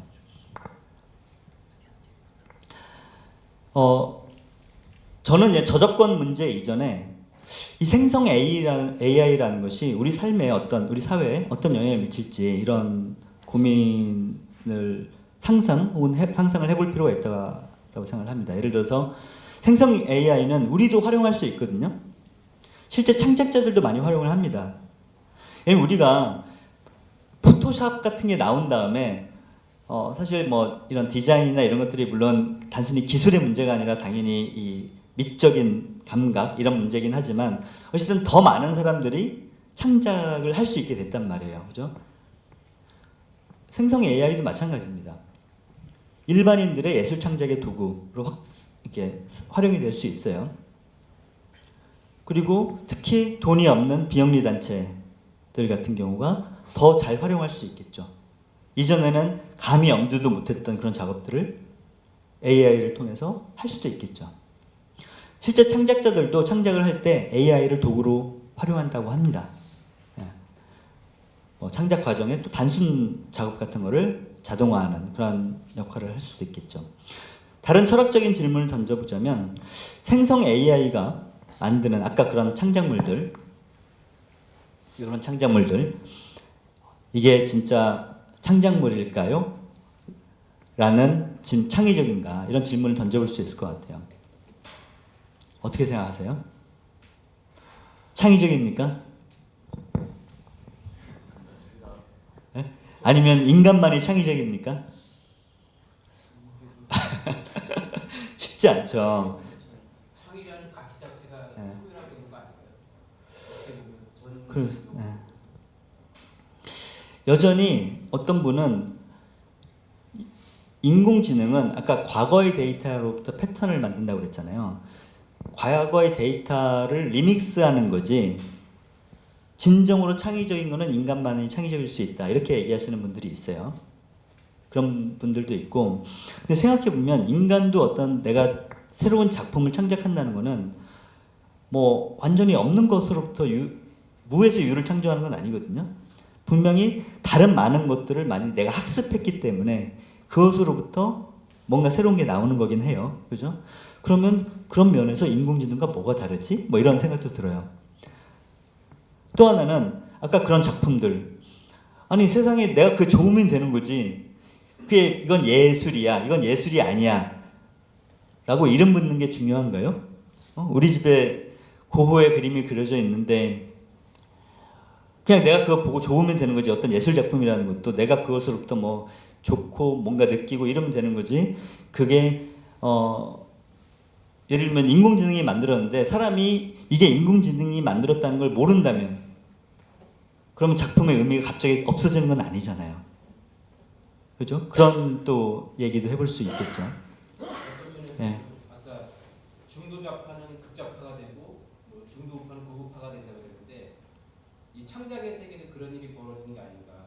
그러니까 AI가 더 훌륭한 작품을 만들어내고 그걸 선호하는 사람들이 생기고 오늘 우리 동지가 한 그 작품도 봤지만 동지라는 관계 때문에 저 작품이 마치 나인 것 같기도 한 느낌. 그러니까 어떤 관계를 해서 창작으로 더 끌려가는 사람이 있고 어떤 사람은 오히려 창작의 가치 자체가 없어지는 양극단으로 가고 있다는 느낌이 더 복합적일 수도 있겠죠. 예전에는 정말 전업적 예술가라는 사람이 있었는데 이제는 누구나 다 더 할 수 있는 거 아니야? 하지만 또 여전히 지금도 전업적 예술가만의 뭔가 또 있을 수도 있죠.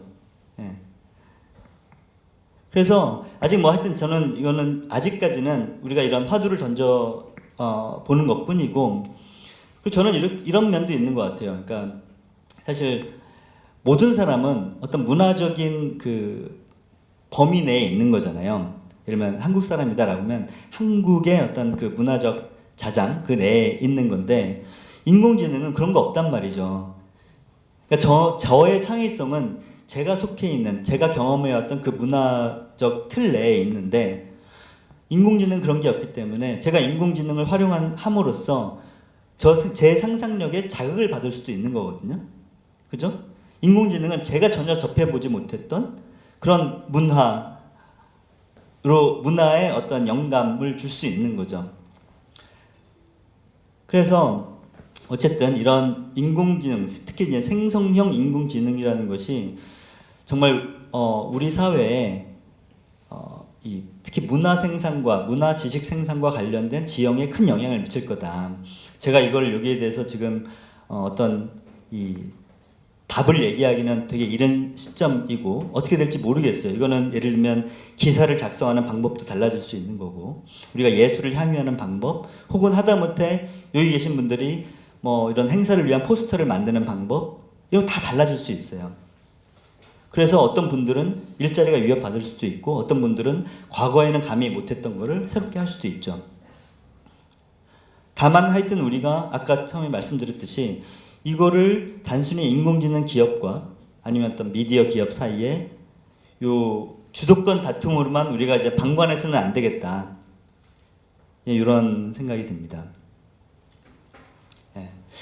실제로 이제 미국에서는 올해 헐리우드 작가 노조, 그다음에 배우 노조, 감독 그 조합 뭐 이런 다 파업을 했잖아요, 그죠? 근데 이 각각에 대해서 물론 다른 이슈들도 되게 많아요. 뭐 최저 급여를 어떻게 할 거냐, 뭐 이런 이슈들도 많은데 인공지능 이슈들도 있더라고요.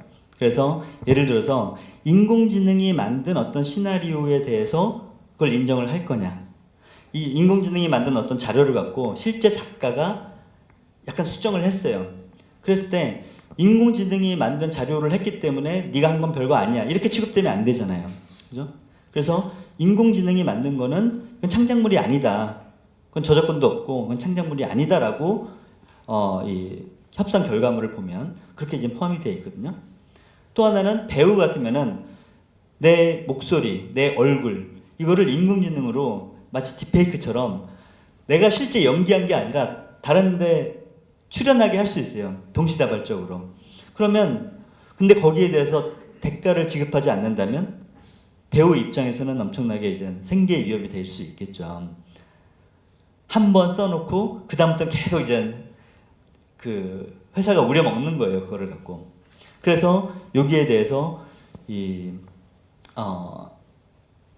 그 모방 복제품을 만들 때 어떻게 보상을 할 것인지 이런 부분에 대한 내용들이 들어가 있습니다.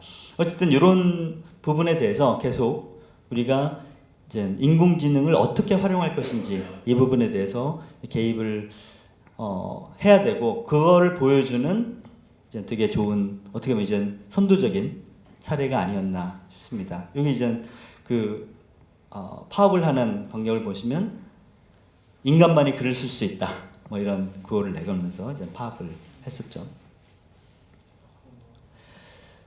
이런 인공지능 문제가 결국은 또 빅테크 문제와 결부될 수밖에 없어요.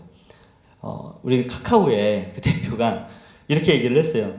초거대 AI 모델이 무슨 혁신적인 아이디어 이것 때문에 차별화되는 것이 아니라 결국 자본의 문제다. 심지어 카카오가 구글이나 메타 이런 데 밀리니까 이 얘기는 한국 정부는 우리를 지원해 줘야 돼, 우리가 망하지 않도록, 이런 얘기를 하는 거거든요. 그러니까 인공지능은 이제 자본의 문제가 됐더라는 거고요. 특히 이제 초거대 인공지능 같은 경우 그렇습니다. 그리고 우리가 이제 플랫폼 빅테크 얘기를 할 때 결국 빅테크의 알고리즘이 인공지능인데 왜 규제를 하기 힘드냐? 전통적인 독점 산업에 비해서. 왜냐하면 이제 새로운 영역이고 계속 그 영역 자체가 원래 이제 독점을 규제할 때는 시장을 구획을 하잖아요. 이 시장에서 독점이다. 근데 그 시장 구획이 일단 힘든 거예요.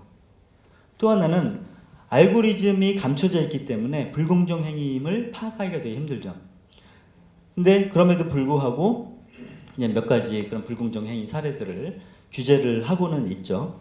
그래서 예를 들면 이제 애플 같은 경우도 그 앱 마켓이 있잖아요. 앱스토어가 있잖아요. 여기서 원래는 음악 앱이 스포티파이가 제일 1등 앱이었어요. 나중에 애플이 애플 뮤직을 만들었습니다. 근데 사람들이 음악 앱 검색을 할 때 스포티파이는 저 아래에서 검색이 되는 거고 애플 뮤직은 기본으로 애플 그 아이폰에 깔려 있는 거죠. 경쟁이 될까요? 안 되겠죠. 우리가 검색할 때 두 페이지로 넘어가면 사실은 안 보이는 거나 마찬가지거든요. 그죠? 상위 몇 개, 요게 나와야 되는 거잖아요. 그것 때문에 수많은 비용을 지불하면서 광고를 하는 거고요. 검색 광고. 네이버나 구글의 가장 큰 수익 중에 하나가 검색 광고입니다. 네. 그 두 번째 사례는 네이버가 이 비교 쇼핑 사이트가 있고요. 네이버 쇼핑. 이건 비교 상품 가격을 비교를 해서 예를 들면 그게 G마켓에 있든 어디에 있든 간에 글로 제일 싼 걸로 연결을 해주는 거예요. 근데 그거 말고 G마켓 같은 일종의 그 이 상품 플랫폼이 있어요. 그러니까 거기 입점 업체들이 있고 입점 업체들이 이제 들어와서 비즈니스를 할 수 있게 하는 플랫폼이 있는데 그게 뭐죠? 스마트 스토어가 있죠. 근데 네이버에서 어떤 상품을 검색을 했을 때 스마트 스토어 상품이 더 잘 검색되게 이렇게 하는 거예요. 알고리즘상. 그래서 이제 공정위 처분을 받은 바 있고 올해는 카카오 모빌리티가 그 카카오 자회사 택시를 더 우대했다. 이걸로 이제 처분을 받았죠. 하여튼 뭐 지금 자세하게 뭐 저희가 하나하나 사례를 보기는 힘들고 그래서 이런 식으로 이 알고리즘은 사실 외부에서 기업의 영업 비밀로 감춰져 있는데 이거를 통해서 자사에 유리하게 조작을 하고 다른 회사의 상품은 이제 불리하게 그렇게 이제 조작을 하는 거죠.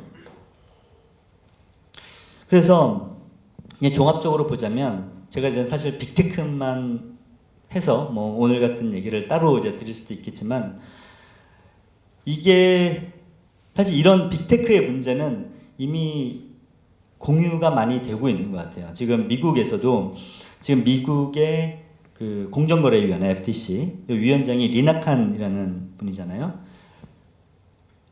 그 전에 그러니까 바이든 행정부가 들어서기 전에 2020년에 미 하원에서 이런 디지털 시장에 대한 보고서를 냈습니다. 근데 여기 보면 뭐라고 하냐면 빅테크의 시장 지배력이 이런 문제를 가지고 있다라고 얘기를 해요. 이게 뭐냐면 뭐 혁신과 공정 경쟁을 훼손한다. 이건 시장에서의 문제죠. 또 하나는 프라이버시하고 개인정보 자기결정권을 훼손한다. 왜냐하면 이런 새로운 빅테크들은 이용자 일단 기반이잖아요. 그죠? 방대한 이용자 기반을 가지고 있고 당연히 이용자 개인정보를 수집하고 있는데 독점이 되면 개인정보를 무시하는 거예요. 왜냐면 어차피 갈 데가 없으니까 이용자들이. 우리나라에서도 그랬잖아요. 페이스북이 작년에 이제 문제가 됐었죠. 페이스북이 그 약관을 개정을 하면서, 그러니까 개인정보 처리 방침 개정을 하면서 여기 동의를 안 하시면 더 이상 서비스를 이용할 수 없습니다. 그게 동의인가요? 동의는 진정으로 자유로운 동의가 돼야 되잖아요. 이거는 동의 안 하면 동의하든가 나가든가 이거잖아요, 그죠? 이렇게 된다는 거죠. 세 번째는 언론의 자유 및 다양성을 훼손한다. 뭐 이거는 아시겠지만 대부분의 사람들이 이제 우리 네이버에서 뉴스 보죠. 신문 사이트 안 가잖아요. 종이 신문 보시는 분들도 별로 없고, 그죠? 그럼 어떻게 되죠? 언론의 광고 수익이 줄어드는 거죠. 그러니까 미디어가 소멸되는 거예요. 미국에서는, 그러니까 미국뿐만 아니라 전 세계적으로는 애플하고 아니 구글하고 페이스북을 통해서 미디어가 소비가 됩니다.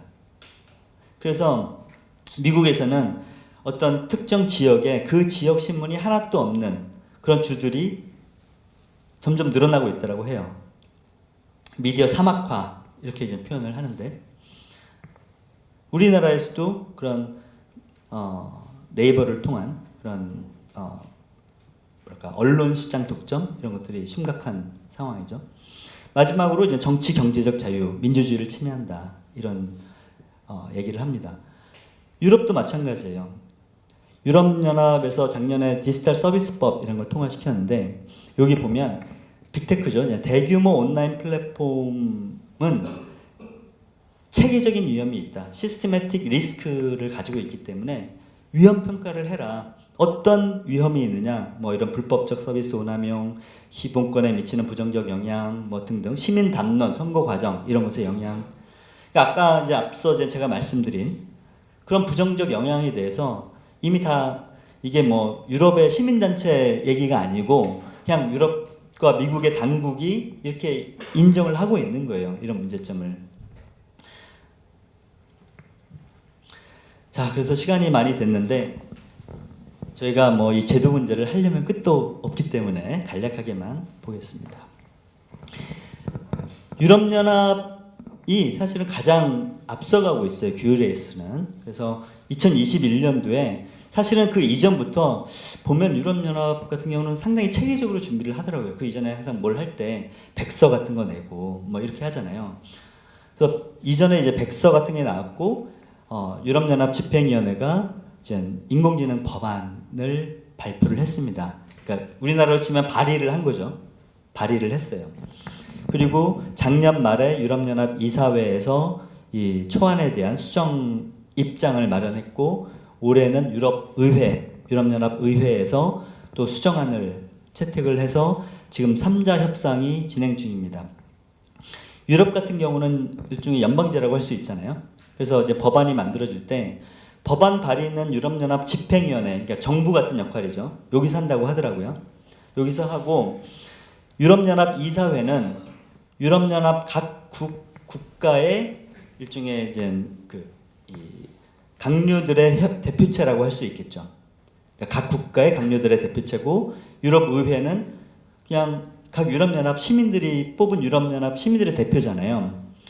다 성격이 다른데 이 이견이 이렇게 있을 경우에는 이렇게 3자 협상, 유럽연합 집행위원회, 이사회, 유럽의회 3자 협상을 통해서 이제 최종안을 만든다고 합니다. 그래서 원래는 올해 만들어질 거다, 통과가 될 거다라고 예측이 됐는데 역시 난항을 겪고 있는 것 같습니다. 지금 늦어지고 있어요.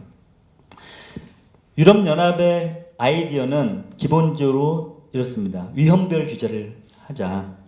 그래서 위험 수준에 따라서 4단계로 나눴어요. 첫 번째는 용납할 수 없는, 용인할 수 없는 위험. 두 번째는 높은 위험, 고위험. 세 번째는 뭐 제한된 위험. 네 번째는 위험이 없는 최소 위험. 이렇게 했는데 사실은 첫 번째, 두 번째가 중요하죠. 그래서 용인할 수 없는 위험, 인공지능. 용인할 수 없는 위험을 가진 인공지능은 어떻게 해야 되죠? 아예 금지. 고위험은 금지는 아닌데 상당한 의무를 부과해서 안전하게 안전 조치를 위한 그런 의무를 부과하고 있어요. 그래서 예를 들면 용인할 수 없는 인공지능에 이제 초안에 나온 내용이에요. 예를 들면 이런 것들 사람의 잠재 의식에 영향을 미쳐서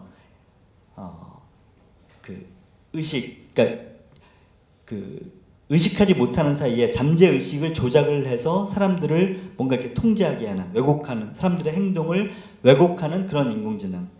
혹은 어떤 나이나 신체나 이런 사람들의 취약점을 악용하는 인공지능. 그다음에 공공기관이 인공지능 기반 사회적인 점수화를 통해 자연인의 신뢰도를 평가하는. 이게 사실은 이제 중국 같은 거를 타겟으로 한 거죠. 중국에서는 이 사람들을 다 점수화해서 예를 들면 이거에 따라서 어떤 사람들은 뭐 비행기표를 뭐 살 수 없고 있고 뭐 이런 어떤 사회적인 통제 시스템을 가지고 있다라고 하는데 이런 것들을 이제 타겟으로 한 규정인 것 같아요. 그래서 이런 건 영화에서도 많이 나오죠. 사람들의 그런 점수에 따라서 할 수 있는 게 달라지는 거예요. 어디에 취직할 수 있는 것도 달라지고, 예를 들면 어떤 비행기나 호텔이나 이런 것들을 예약할 수 있는 그런 것도 달라지고, 취직도 달라지고 하는 거죠.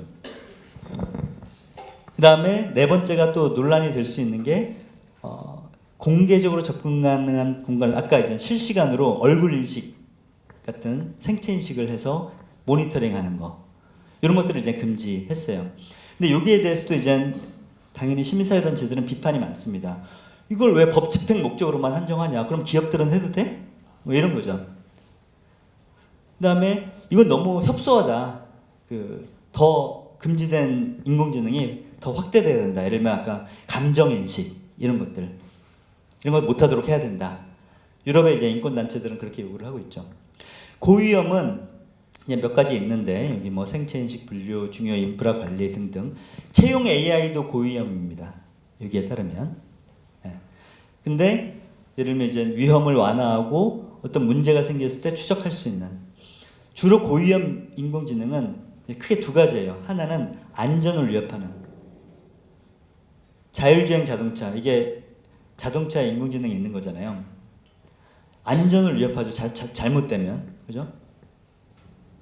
사람의 안전을 위협하는 그런 인공지능. 또 하나는 아까 이제 앞에서 사례로 봤듯이 뭐 차별한다든가 하는, 인권을 위협하는, 감시한다든가 이런 인권을 위협하는 인공지능, 안전을 위협하는 인공지능, 이 두 개가 주된 규제 대상입니다.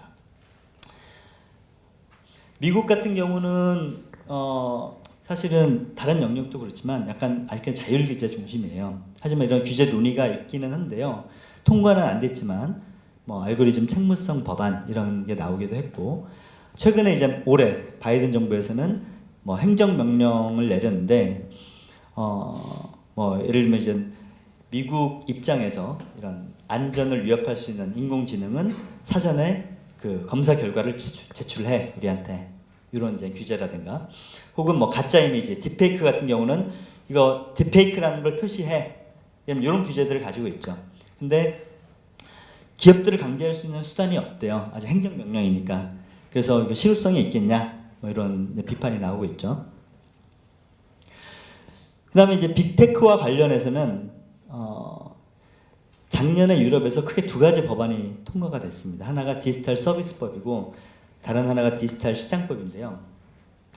디지털 먼저 시장법부터 얘기를 하면, 이거는 빅테크의 독점 남용 행위를 규제를 하는 거예요.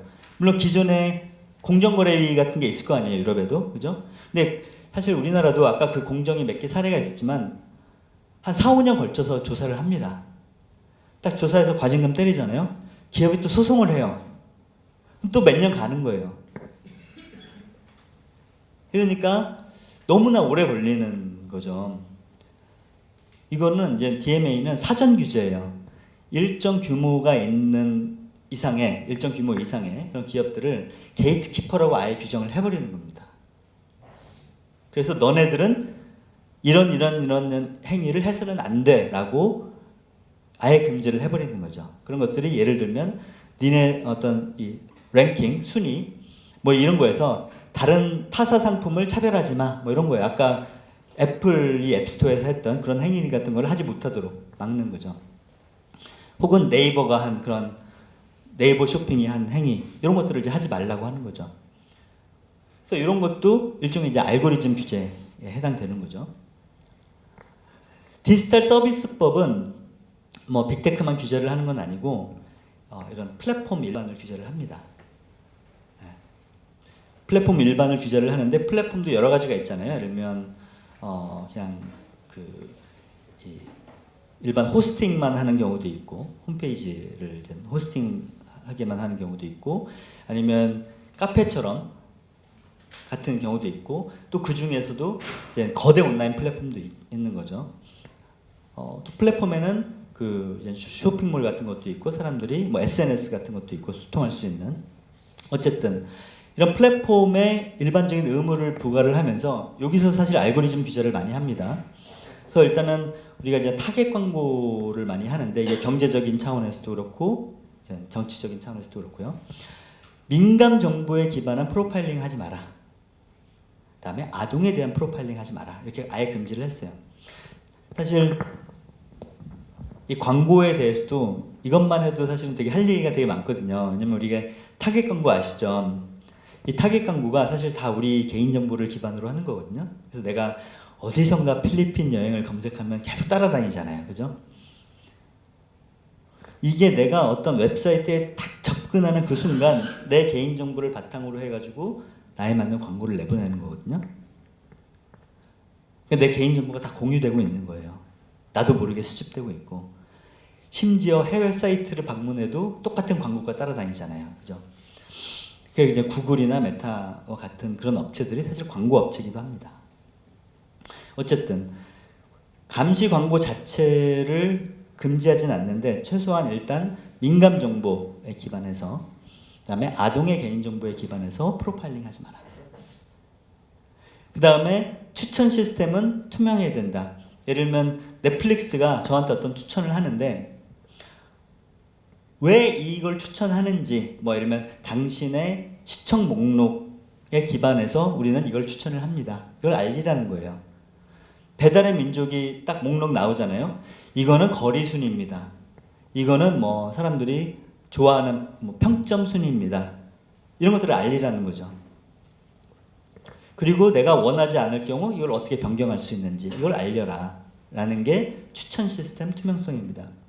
대규모 온라인 플랫폼, 빅테크죠. 여기에 대해서는 아까 말씀드렸던 바와 같이 위험 평가를 해라. 그다음에 또 하나는 추천 시스템에 아예 개인 정보에 기반하지 않는 다른 옵션을 제공해라. 이런 이제 의무를 부과를 하는 거죠. 그다음에 이 마지막도 재밌는데, 아까 우리가 그 빅테크의 알고리즘과 데이터에 접근할 수 없다고 했잖아요. 그게 이제 큰 불투명성의 문제인데, 뭐 제한적이긴 하지만 독립적인 외부의 연구자가 일정한 요건 하에 그런 플랫폼의 데이터에 접근할 수 있도록, 그래서 연구할 수 있도록 그렇게 허용을 하고 있습니다. 이거 통과됐어요. 물론 이제 얼마나 실효성이 있을지는 봐야 되겠죠. 근데 이런 거 보면 막 우리나라에서는 거의, 우리나라에서도 지금 저희가 그 뭐 참여연대나 이런 쪽과 같이 우리나라에서도 이런 유사한 법률을 만들어야 된다. 그럼 이 빅테크를 규제하기 위한.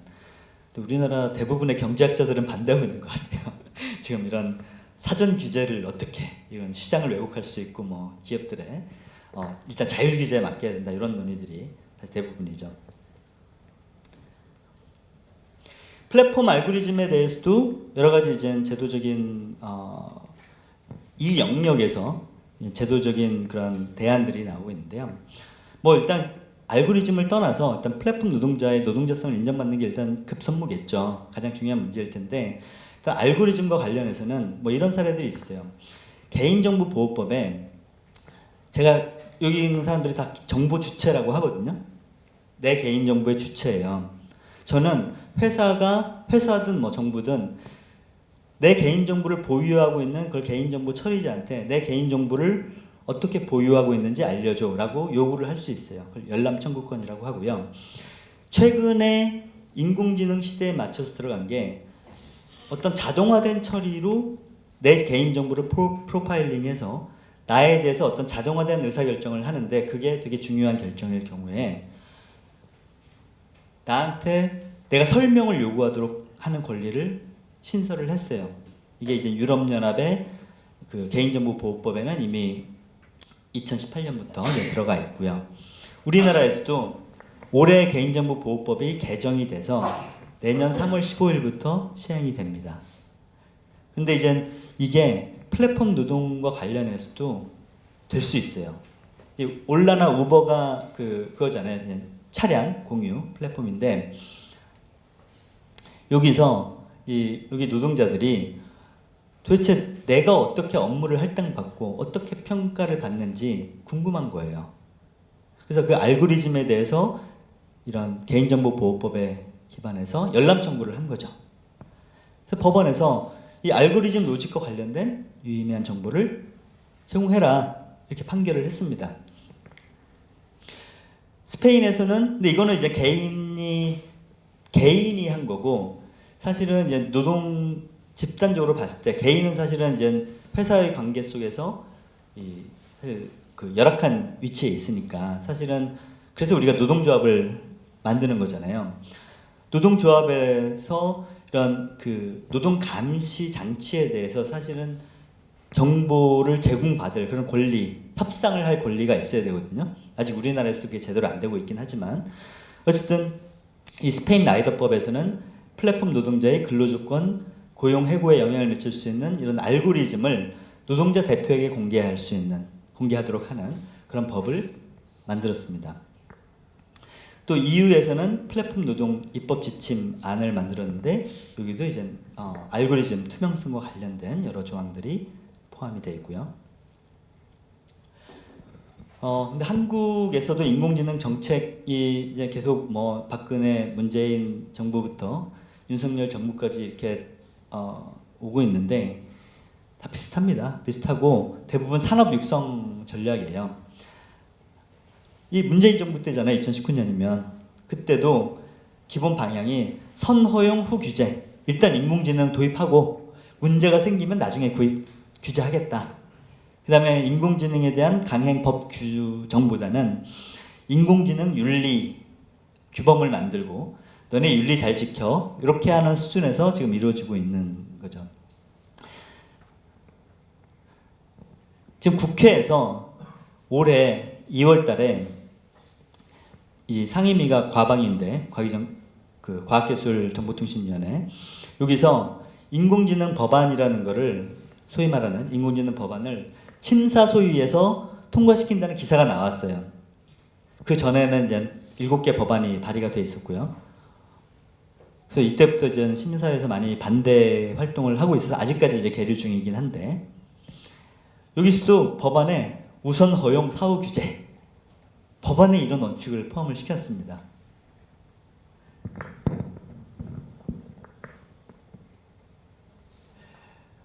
그래서 저희가 이제 과기정통부 과장하고도 이렇게 면담을 할 기회가 있었는데 아니 도대체 이런 규제가 말이 되냐?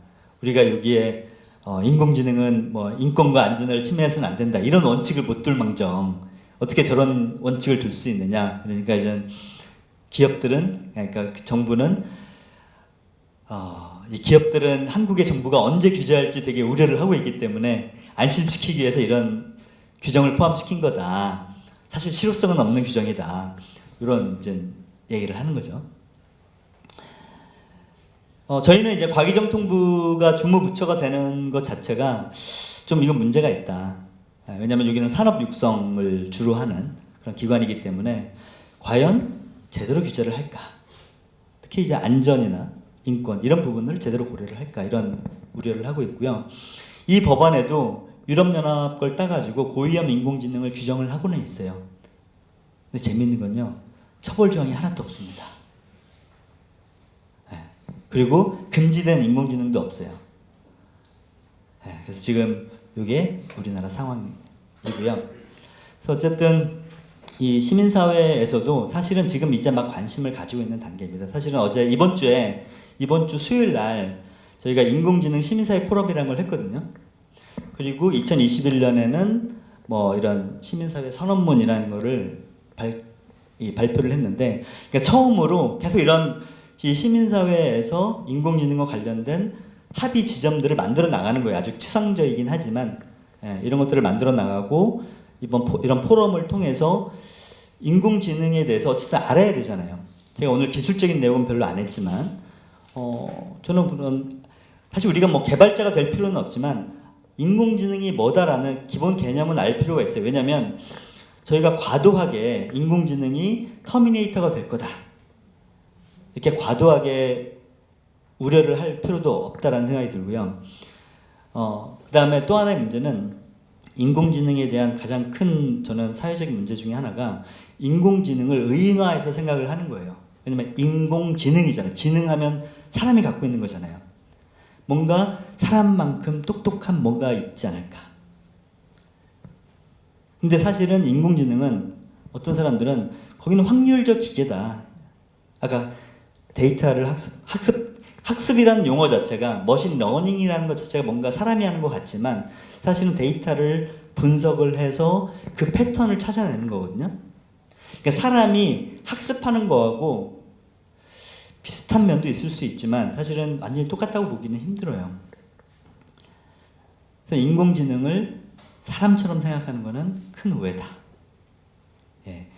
그래서 어쨌든 그런 인공지능에 대해서는 기본 개념과 그다음에 이게 모두에 말씀드렸지만 사실 저희만의 문제는 아니에요. 이제는 이러면 여기 평화운동에 관심이 있으신 분도 계실 텐데 그러면 전쟁 무기에 인공지능이 활용될 때 어떻게 할 건지 드론 살상 무기 이런 것들을 어떻게 할 건지 그다음에 사회복지 쪽에 관심이 있으신 분들은 아까 이제 유럽 사례처럼 사회복지 영역에서 인공지능 시스템이 사용되면 그 일종의 사회복지를 명분으로 한 감시가 될 수 있거든요.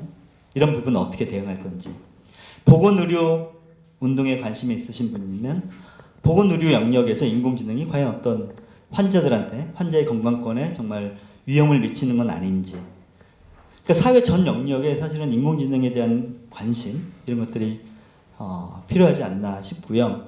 이걸 사실 우리가 잘 모르면 결국 기업들과 정부 관료들이 정하는 룰에 맞춰갈 수밖에 없잖아요. 아까 헐리우드 사례처럼 뭔가 이렇게 노동자들 혹은 영향을 받는 인공지능의 독특한 점 하나 마지막으로 말씀드리면 이런 게 있습니다. 인공지능 우리가 보통 인터넷에서는 이용자 얘기를 했잖아요. 서비스를 제공하는 업체가 있고 그 상대편에 이용자가 있었는데 인공지능은 좀 복잡해요. 뭐냐면 병원에서 사용하는 인공지능이라고 생각해 보세요. 그러면 개발하는 업체가 있을 거예요. 이 시스템을. 그죠? 개발자가 있고요. 개발 업체 혹은 개발자가 있고 이거를 실제 사용하는 것은 병원이나 의사겠죠. 간호사나 의료진들일 거예요. 여기는 사용자예요. 소위 말하는 유저예요. 유저.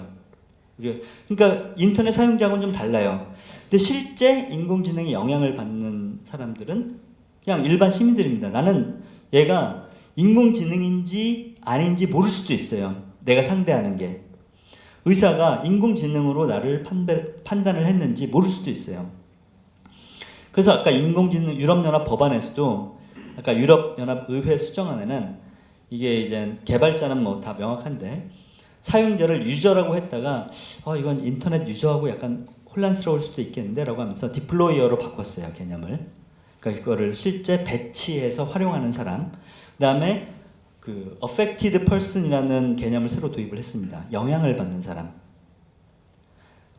어떻게 보면 이제 우리 영향을 받는 사람의 관점에서 생각을 할 필요가 있는 거죠. 왜냐면 내가 실제 인공지능에 의해서 안전을 위협받을 수도 있고 인권이 침해될 수도 있으니까. 네. 그래서 뭐 그런 어떤 좀 개입이 필요하다라는 말씀을 마지막으로 드리면서 죄송합니다. 제가 하다 보니까 되게 길어졌는데 오늘 제 강의는 여기서 마치도록 하겠습니다. 감사합니다. 혹시 질문 있으시면 해주십시오. 몇 개 받도록 하겠습니다. 예.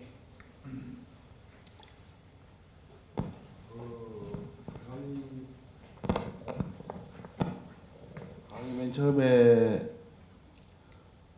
저는 다른 강의자들과 다르다라고 하시면서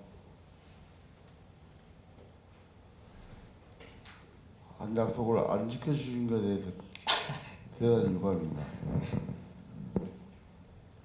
좀 웃자고 한 장이 있는데요. 네. 그 딥러닝이 아무리 좋다고 해도 예컨대 우리가 알고 있는 또는 한 번쯤은 들어봤을 법한 이야기가 있습니다.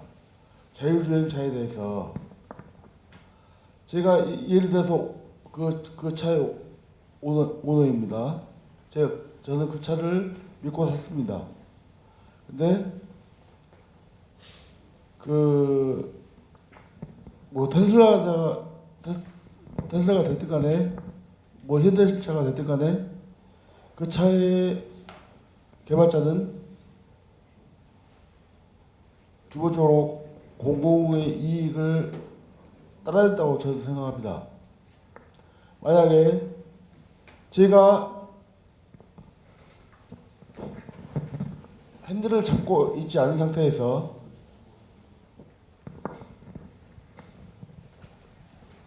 만약에 직진하면은 보행자를 사망하게 할 수가 있고, 그 차가 그 회피 행동을 했을 경우에는 제가 사망하게 되는 경우가 있습니다. 이런 경우에 사고가 났을 때 책임의 주체, 굉장히 애매합니다. 근데 지금 현재는 제가 알고 있기에는 제조물, 특히나 한국에서는 그런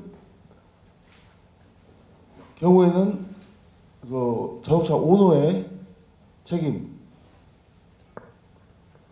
적어도 공공의 이익을 위해서 제가 희생돼야 한다면은 그런 차를 누가 사겠습니까? 근데 사게끔 만듭니다. 사회 시스템이 마치 자율주행차를 안 사면 안 되는 것처럼 무지막지하게 광고를 해야 되겠죠. 이런 것들에 대한 시간이 없어서 이런 것들에 대한 딥러닝이 과연 얼마만큼 인공지능이 그 책임을 회피할 수 있는가에 대해서도 우리도 좀 생각해봐야 된다고 생각합니다. 그래서 마치 이것은 제가 저 의견인데 마치 질문처럼 이야기해서 죄송한데요. 좀 그 대표님께서도 또는 우리 노동당에서도 관심과 주의를 또 가져야 되는 거 생각합니다. 이어서 다른 분 질문 짧게 해주시면 감사하겠습니다.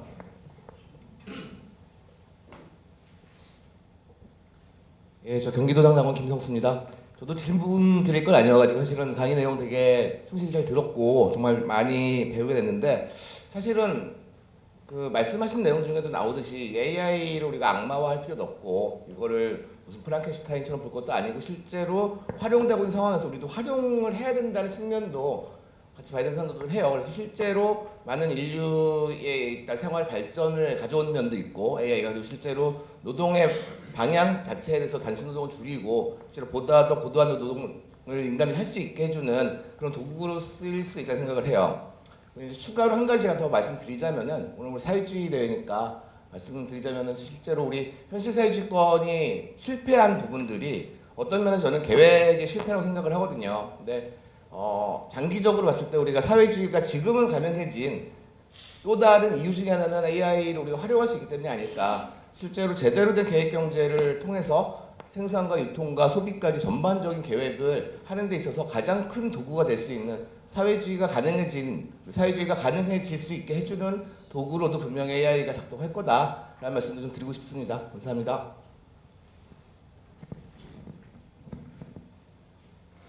제가 여기 이제 경험이나 나온 의견인데요.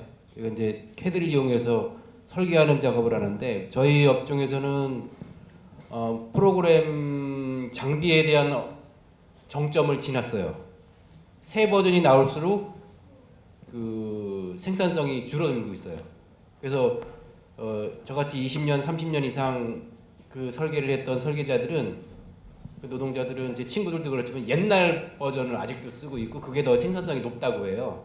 그래서 이미 어떤 분야는 이미 기술 정점을 지나서 기술이 진보할수록 생산성이 저하되는 현상이 빚어지고 있거든요. 근데 아마 그것이 상당히 여러 분야일 것 같고, 제가 이제 기계를 또 옛날부터 설계해 왔는데, 기계 쪽은 그러니까 하드웨어, 그러니까 우리 주로 컴퓨터 이런 건 소프트웨어인데 하드웨어 쪽은 30년 전의 기술이나 기계를 여전히 그대로 쓰고 그거를 발전시키지 못하고 있어요.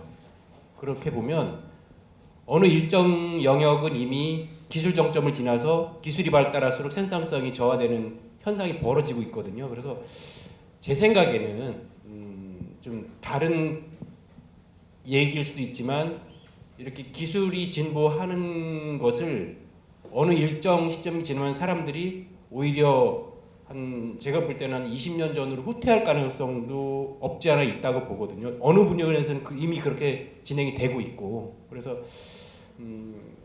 그런 것도 한번 우리가 생각해 볼 필요가 그랬을 때 우리 노동은 어떻게 되는지 그것도 한번 생각해 볼 필요가 있는 것 같아요. 대표님 지금까지 나온 이야기를 포함해서 마무리 발언 해주시고 끝내면 될 것 같습니다.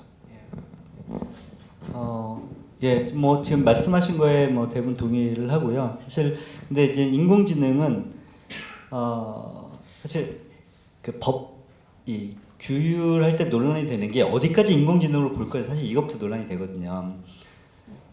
그런 것처럼 어떤 특정 분야에서만 이제 활용이 된다기보다는 아예 이제 기반 기술이 될 가능성이 있고 이 기술이라는 것이 각 영역마다 또 다른 방식으로 그 인공지능이라는 기반 위에서 발전을 해 나갈 수 있다라는 점이 있는 것 같고요. 그 다음에 그 당연히 이제 우리가 이걸 적극적으로 이제 활용을 하고 하는 부분도 있는데 어쨌든 저희가 그러니까 활용과 함께 생각을 해야 되는 거는 우리가 과연 통제할 수 있느냐, 사회 전체를 인간이 통제할 수 있느냐. 사실 통제하지 못하는 인공지능을 방치해서는 안 된다. 우리가 하다못해 냉장고도 안전하지 않으면 사실 출시를 안 하는데 왜 인공지능에 대해서는 그렇게 다 오히려 더 완화된 기준을 적용을 해야 되는지 의문이고요. 그래서 사실 우리가 통제할 수 있는 인공지능이 돼야 되고 인공지능에 대해서 우리가 아까 블랙박스라고 하잖아요. 그게 제일 큰 위협인 것 같아요.